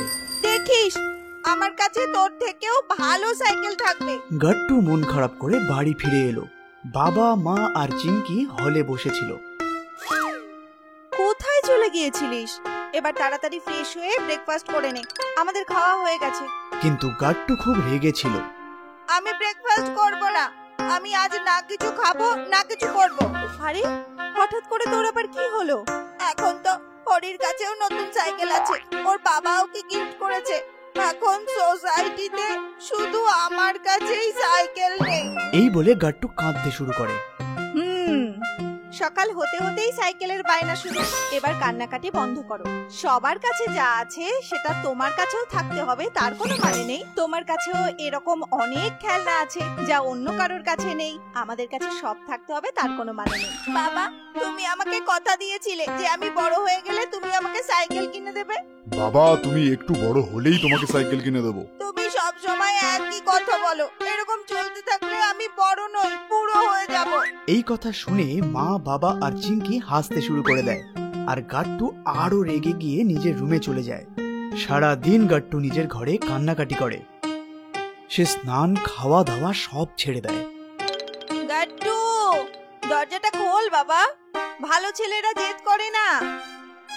আমি ভালো ছেলে নই, আমি যখন বড় হয়ে যাব আমি তখন ভালো ছেলে হয়ে যাব। এই কথা শুনে মায়ের মন খারাপ হয়ে যায় আর সে বাবার কাছে গিয়ে বলে, ও তো জেদ ধরে বসে আছে, ওকে একটা সাইকেল কিনেই দিই। সবার কাছে সাইকেল আছে, বেচারারও নিশ্চয়ই সাইকেল চালাতে ইচ্ছে করে। এই ব্যাপারে বাবা কিছু বলার আগেই চিঙ্কি চিৎকার করতে শুরু করে দেয়। ওকে সাইকেল কিনে দিলে আমাকেও সাইকেল কিনে দিতে হবে। নাও, এবার এই ডিমান্ড মেশিনও শুরু করে দিল। এবার কি করব? চিঙ্কি, তুমি তো সাইকেল চালাতে পারো না। গাট্টুকে সাইকেল কিনে দেওয়ার পর ও তোমাকে শিখিয়ে দেবে। যখন তুমি সাইকেল চালাতে শিখে যাবে তখন তোমাকেও সাইকেল কিনে দেওয়া হবে, ঠিক আছে? চিঙ্কি শান্ত হতেই বাবা গাট্টুর রুমে যায়। ওকে বুঝিয়ে সুঝিয়ে ব্রেকফাস্ট করিয়ে দুজনে মিলে মার্কেটে যায়। মার্কেটে অনেক সুন্দর চকচকে সাইকেল ছিল, কিন্তু গাট্টু তাও হাড়ির থেকে ভালো সাইকেল কেনার ইচ্ছে ছিল। ও দামি গিয়ারওয়ালা সাইকেল পছন্দ করে। গাট্টু, এটা তো অনেক দামি। তাতে কি হয়েছে বাবা, আমরা তো একবারই সাইকেল কিনবো, রোজ রোজ তো আর কিনবো না। আমার এই সাইকেলটাই চাই। ঠিক আছে দাদা, এই সাইকেলটা দিয়ে দিন। আর তারপর বাবা আর গাট্টু সাথে সাথে সাইকেলও তাদের বাড়িতে এসে পৌঁছায়। মা সাইকেলের পুজো করার পর গাট্টু সাইকেলে চেপে বেরিয়ে পড়ে। গাট্টু এখন আনন্দের সাথে হাওয়ায় উঠছিল। গাট্টু রোজ যে স্বপ্ন দেখত তা এতদিনে স্বপ্ন পূরণ হলো। গাট্টুর সাইকেল সবার থেকে আলাদা ছিল, সবার থেকে ভালো ছিল। সব বাচ্চারা বড় বড় চোখ করে গাট্টুর দিকে তাকিয়েছিল। গাট্টু, তুই আমার সাইকেলটা চালা, আমি তোর সাইকেলটা চালাই। স্বপ্নেও ভাবিস না আমি আমার সাইকেল কাউকে দেব না। গিয়ারওয়ালা সাইকেল বলে এত অহংকার করছে। যেই এই কথা মায়ের কাছে গেল, মা বলল, গাট্টু, এটা ঠিক না বাবা। কেউ আমাদের সাথে যতই খারাপ ব্যবহার করুক না কেন, আমাদের তাদের সাথে সব সময় ভালো ব্যবহার করা উচিত। আমাদের কাছে যা আছে তা নিয়ে আমাদের কখনো অহংকার করা উচিত নয়। যেরকম হর্ষদা, ও যদি তোমাকে সাইকেল না দিত তাহলে তুমি কেমন করে সাইকেল চালানো শিখতে? তুমিও হর্ষদার মতো হও আর চিঙ্কিকে সাইকেল চালাতে শেখাও। সরি মা, আমি আর কোনোদিন এরকম করব না। চল চিঙ্কি। তারপর আর কি, চিঙ্কি সাইকেলে বসে গাট্টুর কাছে সাইকেল শিখতে শিখতে খুব মজা পেতে লাগলো। গাট্টুর প্রিয় বন্ধু। অনেক বছর আগে এক শহরে গাট্টু নামে এক 7 বছরের বাচ্চা নিজের মা বাবার সাথে থাকতো। গাট্টু খেলাধুলা, পড়াশোনা সবেতেই খুব ভালো ছিল, আর সেই জন্যই তার বাবা মা এবং শিক্ষকেরা তাকে খুব ভালোবাসতো। গাট্টুর ক্লাসেই রাহুল নামে একটা ছেলে পড়তো। গাট্টু আর রাহুল খুব ভালো বন্ধু ছিল, কিন্তু গাট্টু যত সাদাসিধা ছিল রাহুল তত বদমাইশ ছিল। ওর মাথায় সব সময় কিছু না কিছু দুষ্টু বুদ্ধি ঘুরপাক খেত। তারপর একদিন টিচার সব বাচ্চাদের বলল, স্টুডেন্টস, কাল সবার ইংরেজি পরীক্ষা হবে, আর তাই সবাই কালকে পড়াশোনা করে আসবে। আর মনে রেখো, যে কম নাম্বার পাবে তাকেই আমি প্রিন্সিপাল স্যারের কাছে নিয়ে যাব। এই কথা শুনে গাট্টু ভয় পেয়ে গেল। প্রিন্সিপাল স্যার তো খুব বকবেন, তাই আমি কালকে ভালো করে পড়াশোনা করে আসব। স্কুল ছুটি হতে না হতেই গাট্টু সোজা বাড়ি চলে যায় আর খাবার খেয়ে পড়তে বসে যায়। পড়তে পড়তে সন্ধ্যা হয়ে যায়, আর তখনই হঠাৎ রাহুল গাট্টুর ঘরে আসে। আরে রাহুল, তুমি কখন আমার বাড়ি এলে? আমি তোমাকে পার্কে নিয়ে যেতে এসেছি, চলো আমরা পার্কে খেলতে যাই। কিন্তু আমি আজ পার্কে যেতে পারবো না, আমার এখনো 2টো লেসন পড়া বাকি। তুমিও যাও, গিয়ে ইংলিশ পরীক্ষার জন্য তৈরি হও। তুমি তো জানো আমি যতই চেষ্টা করি না কেন আমি এই লেসনটা মুখস্থ করতে পারবো না। ঠিক আছে, তাহলে তুমি গিয়ে পার্কে খেলো, আর পরীক্ষায় তুমি আমার দেখে পাশ করে যাবে। পরের দিন ওরা তাই করলো। যেই পরীক্ষা শুরু হলো অমনি গাট্টু তাড়াতাড়ি করে লিখে নিয়ে তারপর ওর পাশে বসে থাকা রাহুলকে নিজের খাতা থেকে চিটিং করালো। রাহুলকে এত নম্বর পেতে দেখে টিচার চিন্তায় পড়ে গেল। রাহুল তো সারাদিন দুষ্টুমি করে, ও কি করে 10-এ 10 পেল? হ্যাঁ, এই ভেবে টিচার ক্লাসের স্টুডেন্টদেরকে বলল, স্টুডেন্টস, কাল তোমাদের ম্যাথ পরীক্ষা নেব। এই কথা শুনে গাট্টু রাহুলকে বলল, রাহুল, তুমি চিন্তা করো না, আমি কালকেও তোমাকে এরকম করেই চিটিং করিয়ে দেব। পরের দিন দুজনে অন্য দিনের মতো একসাথে বসে পরীক্ষা দিতে শুরু করে। কিন্তু তখনই টিচার এসে গাট্টুকে বলে, গাট্টু, তুমি এখানে সোনার সাথে বসো। কিন্তু মিস, আমি তো সবসময় রাহুলের সাথেই বসি। কিন্তু আজকে তুমি এই সিটে বসবে। টিচারের কথা মেনে গাট্টু সোনার পাশে বসে পড়ে, আর রাহুল একা বসে পরীক্ষা দেয়। গাট্টু মন খারাপ নিয়ে তাড়াতাড়ি করে পরীক্ষা দিয়ে খাতা জমা দিয়ে দেয়। কিন্তু রাহুল এটাই ভাবতে থাকে, আমি তো একটা প্রশ্নেরও উত্তর জানি না, এবার আমি কি করব? রাহুল ফেল করলে রাহুল আর গাট্টু দুজনেই কাঁদতে শুরু করে দেয়। তুমি আমাকে বলেছিলে যে তুমি আমাকে পরীক্ষায় খাতা থেকে চিটিং করিয়ে দেবে। সরি রাহুল, কিন্তু মিস আমার সিট চেঞ্জ করিয়ে দিয়েছিল। এদের দুজনকে কাঁদতে দেখে টিচার ওদের কাছে এসে বুঝিয়ে বলে, রাহুল, আমি জানতাম তুমি সব সময় গাট্টুর খাতা থেকে চিটিং করে পাশ করতে, সেই জন্য আমি তোমাদের সিট বদলে দিয়েছিলাম। আর গাট্টু, রাহুলের চেয়েও বেশি এটা তোমার জন্য একটা শিক্ষা। একজন ভালো বন্ধু নিজের বন্ধুর দোষ না ঢেকে তাকে দোষ করার থেকে আটকায়। তো বাচ্চারা, এই গল্প থেকে আমরা কি শিখলাম? বন্ধুদের দোষ কখনো ঢাকা উচিত নয়, বরং তাদের দোষ করার থেকে আটকানো উচিত। গরমের ছুটি চলছিল। ছুটিতে গাট্টু খালি ডিটেকটিভ গল্প পড়ছিল। ডিটেকটিভ গল্প পড়া আর ডিটেকটিভের মতো চিন্তা ভাবনা করা গাট্টুর অভ্যেস হয়ে গিয়েছিল। এক রাতের গল্প। গাট্টু চিঙ্কি তাদের সোসাইটির অন্যান্য বাচ্চাদের সাথে সাইক্লিং করছিল। সাইকেল চালাতে চালাতে বাচ্চারা কিছুটা দূরে এসে হাঁপিয়ে গিয়ে দাঁড়িয়ে পড়ে। চলো এখন বাড়ি যাই, কাল আবার আসবো। তখনই তাদের সামনে দিয়ে একজন বয়স্ক ভদ্রলোক কর্নারের এটিএম এর দিকে যান। বয়স্ক ভদ্রলোকের পেছন পেছন একটা বাইকও এটিএম এর সামনে গিয়ে দাঁড়ায়, আর হেলমেট পরা ব্যক্তিটি বাইক থেকে নেমে এটিএম এর সামনে গিয়ে দাঁড়িয়ে পড়ে। গাট্টুও ওই হেলমেট পরা লোকটাকে নোটিস করে। কি ব্যাপার গাট্টু, কি ভাবছিস কি তুই? ওই এটিএমটা দেখেছিস? আমাদের সামনে দিয়ে একজন বয়স্ক ভদ্রলোক এটিএম থেকে টাকা তুলে নিয়ে গেলেন, আর তার ঠিক পিছন পিছন একজন বাইকে করে এসে এটিএম এর বাইরে দাঁড়িয়ে পড়লো। কিছু তো গোলমাল আছে, ও টাকা তুলতে এসেছে হয়তো। না চিঙ্কি, ওনার হাঁটা দেখে মনে হলো উনি ওই বয়স্ক ভদ্রলোকের পিছন ধরেছেন। ওর বাইকটা দেখেছো তোমরা? বাইকের নাম্বার প্লেটটা পুরো সাদা, কোনো নাম্বার নেই। এরকম বাইক তো শুধু চোর ডাকাতরাই ব্যবহার করে। বাচ্চারা বাইকের নাম্বার প্লেট দেখে, সত্যি সেখানে কোনো নাম্বার ছিল না। হ্যাঁ, নাম্বার প্লেটে তো নাম্বার নেই। বিনা নাম্বারওয়ালা প্লেটের বাইকদের তো শহরে ঢোকা অ্যালাউ নেই, তাহলে এত দূর পৌঁছালো কি করে?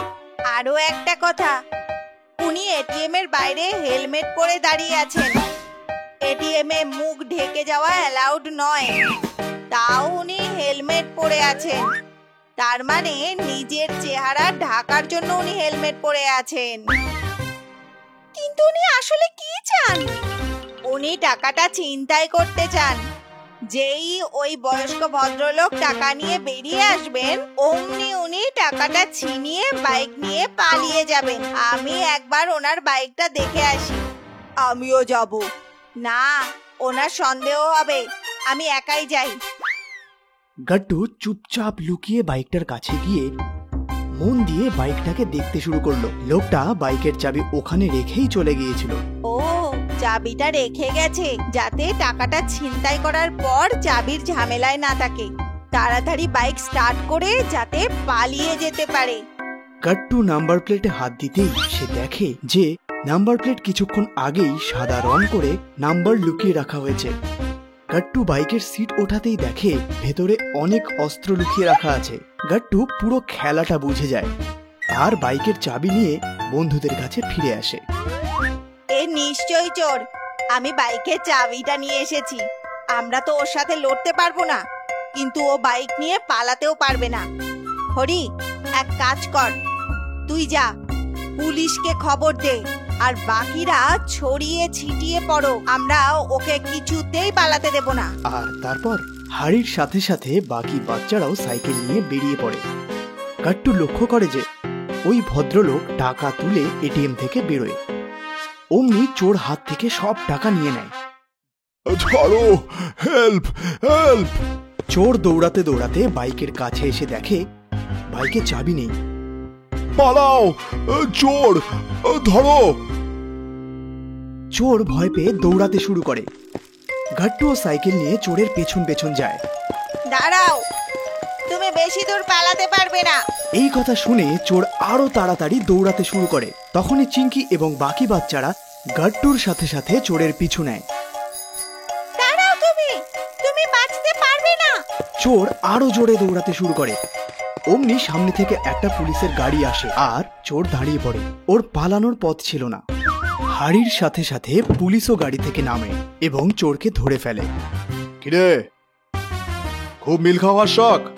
চল টাকা বার কর। চোর পুলিশকে সব টাকা দিয়ে দেয়। তখনই বয়স্ক ভদ্রলোক আসেন এবং কাঁদতে শুরু করেন। Thank you very much sir. আমার স্ত্রী সিটি হসপিটালে অ্যাডমিট রয়েছে। এই টাকাটা ওর চিকিৎসার জন্য ছিল। থ্যাংক ইউ আমাদের না, এই বাচ্চাদের বলুন। এদের কারণেই একে ধরতে পেরেছি। চল হেলমেট খোল। চোর হেলমেট খুলতেই বয়স্ক ভদ্রলোক চমকে গেলেন। আরে, আমি একে চিনি। এ তো সিটি হসপিটালের সিকিউরিটি গার্ড। আরে, এই তো আমাকে এটিএম এর অ্যাড্রেস বলেছিল। স্যার, এর বাইক এটিএম এর সামনে দাঁড়িয়ে আছে। আমার মনে হয় এর বাইকটাও কারোর কাছ থেকে চুরি করা। আপনি দেখে নিন। থ্যাঙ্কস। শহরের সব নাগরিকরা যদি তোমাদের মতো সতর্ক এবং সাহসী হতো তাহলে ক্রিমিনালরা ক্রাইম করার আগে 100 বার ভাবতো। এই সাহসী বাচ্চাদের জন্য একটা হাততালি তো হয়ে যাক। আর এরপর ইন্সপেক্টর, বয়স্ক ভদ্রলোক এবং পুলিশের সব ফোর্স গাট্টু আর তার বন্ধুদের জন্য হাততালি দিতে থাকে। আর এই দেখে বাচ্চারা খুশি হয়ে যায়। বরফের গোলা।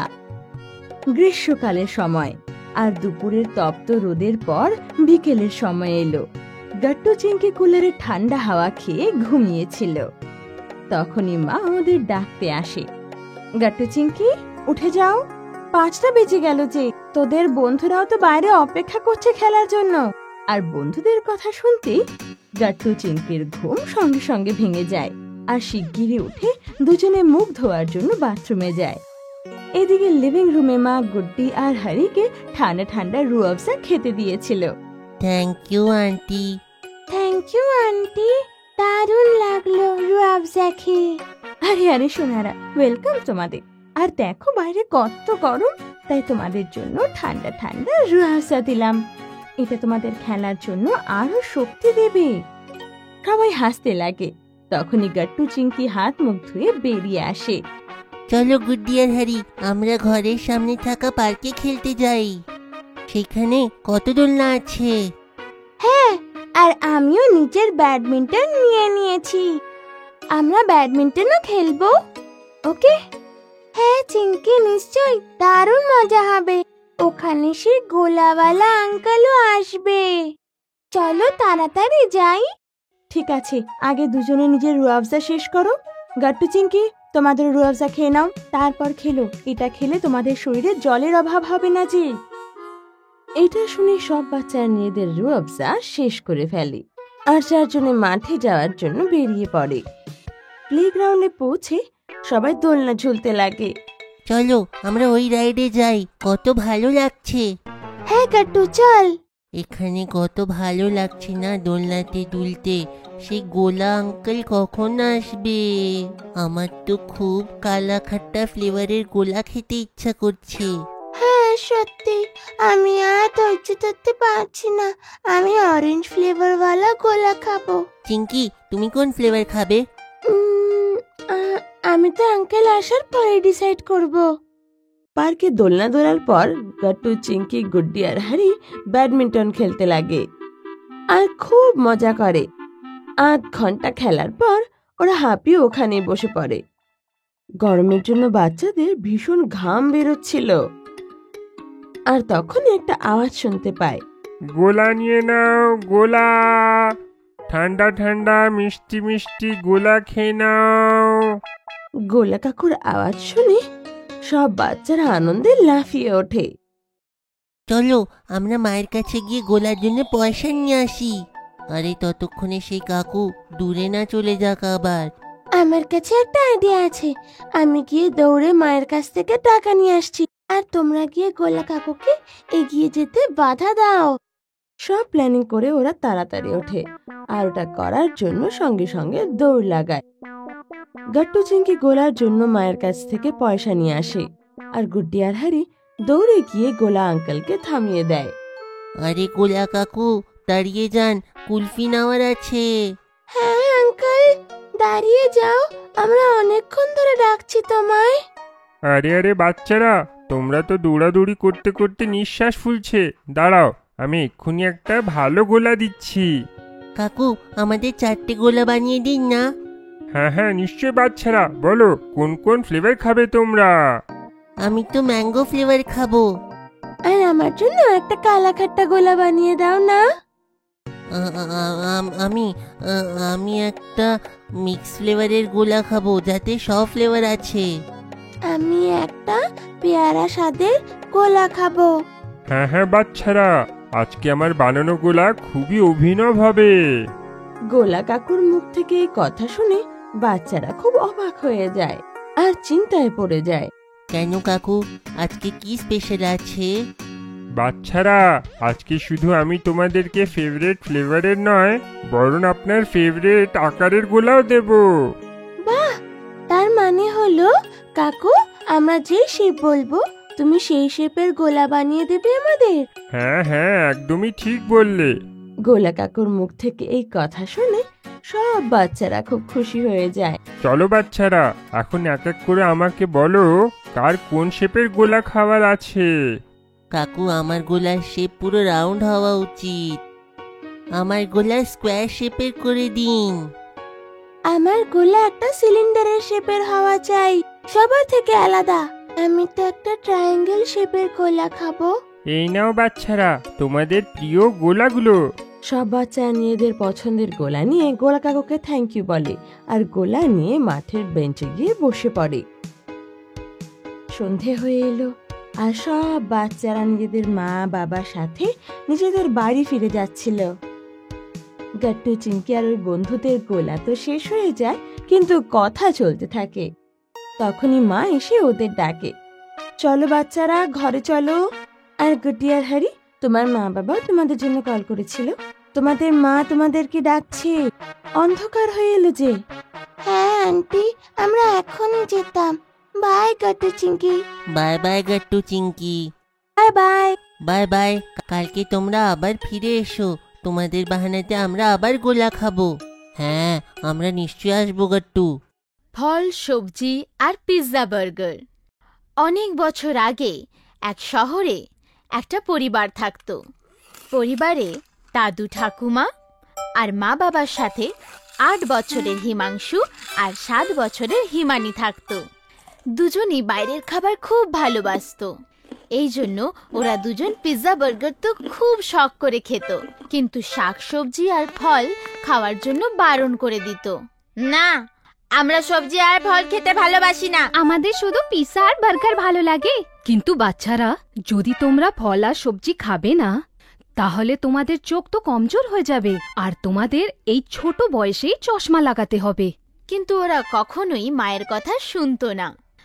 না, আমরা ফল আর শাকসবজি খেতে ভালোবাসি না। একদিন মা ওদের দুজনকেই খুব ভালোভাবে বোঝালেন, শাকসবজি আর ফল খেলে আমাদের চোখ খুব ভালো থাকে, আর যদি তোমাদের চোখ খারাপ হয়ে যায় তাহলে তোমাদের চশমা লাগিয়ে থাকতে হবে। মা এইভাবে ভালোভাবে বোঝাতে হিমানি মায়ের কথা শুনলো। ঠিক আছে মা, এবার থেকে আমি রোজ সব সবজি আর ফল খাবো। কিন্তু হিমাংশু মায়ের কথা শুনলো না। না মা, পিৎজা আর বার্গারই খেতে ভালো লাগে, আমি ওগুলোই খাবো। মা হিমাংশুকে বোঝানোর চেষ্টাই ছেড়ে দিলেন। এইভাবেই কয়েকদিন কেটে গেল। হিমানি প্রত্যেক দিন শাকসবজি আর ফল খেতে লাগলো, আর হিমাংশু আগের মতোই পিৎজা বার্গারই খাচ্ছিল।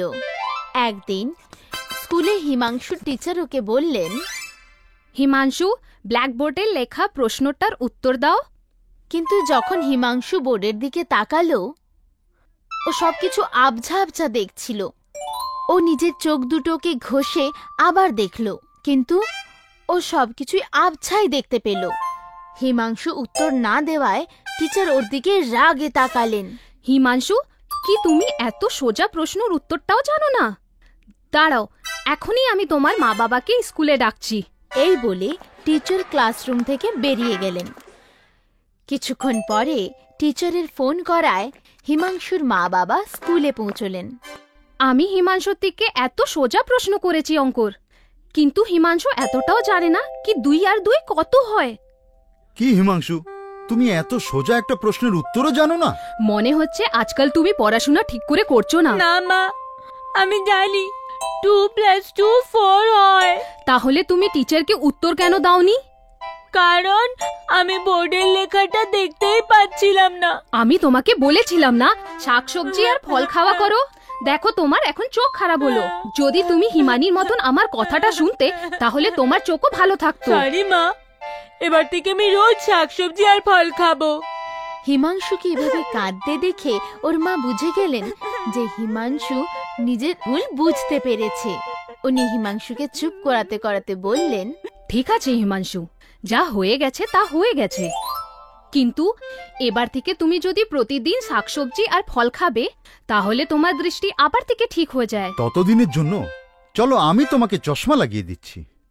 মা বাবার এই কথা শুনে হিমাংশু কান্না বন্ধ করে দিল, আর ওর বাবা হিমাংশুর জন্য চশমা বানিয়ে দিলেন। এইভাবে শাকসবজি আর ফল খাওয়ার কারণে হিমানির চোখ ভালো ছিল, আর শাকসবজি না খাওয়ার কারণে হিমাংশুর চোখে চশমা লেগে গেল।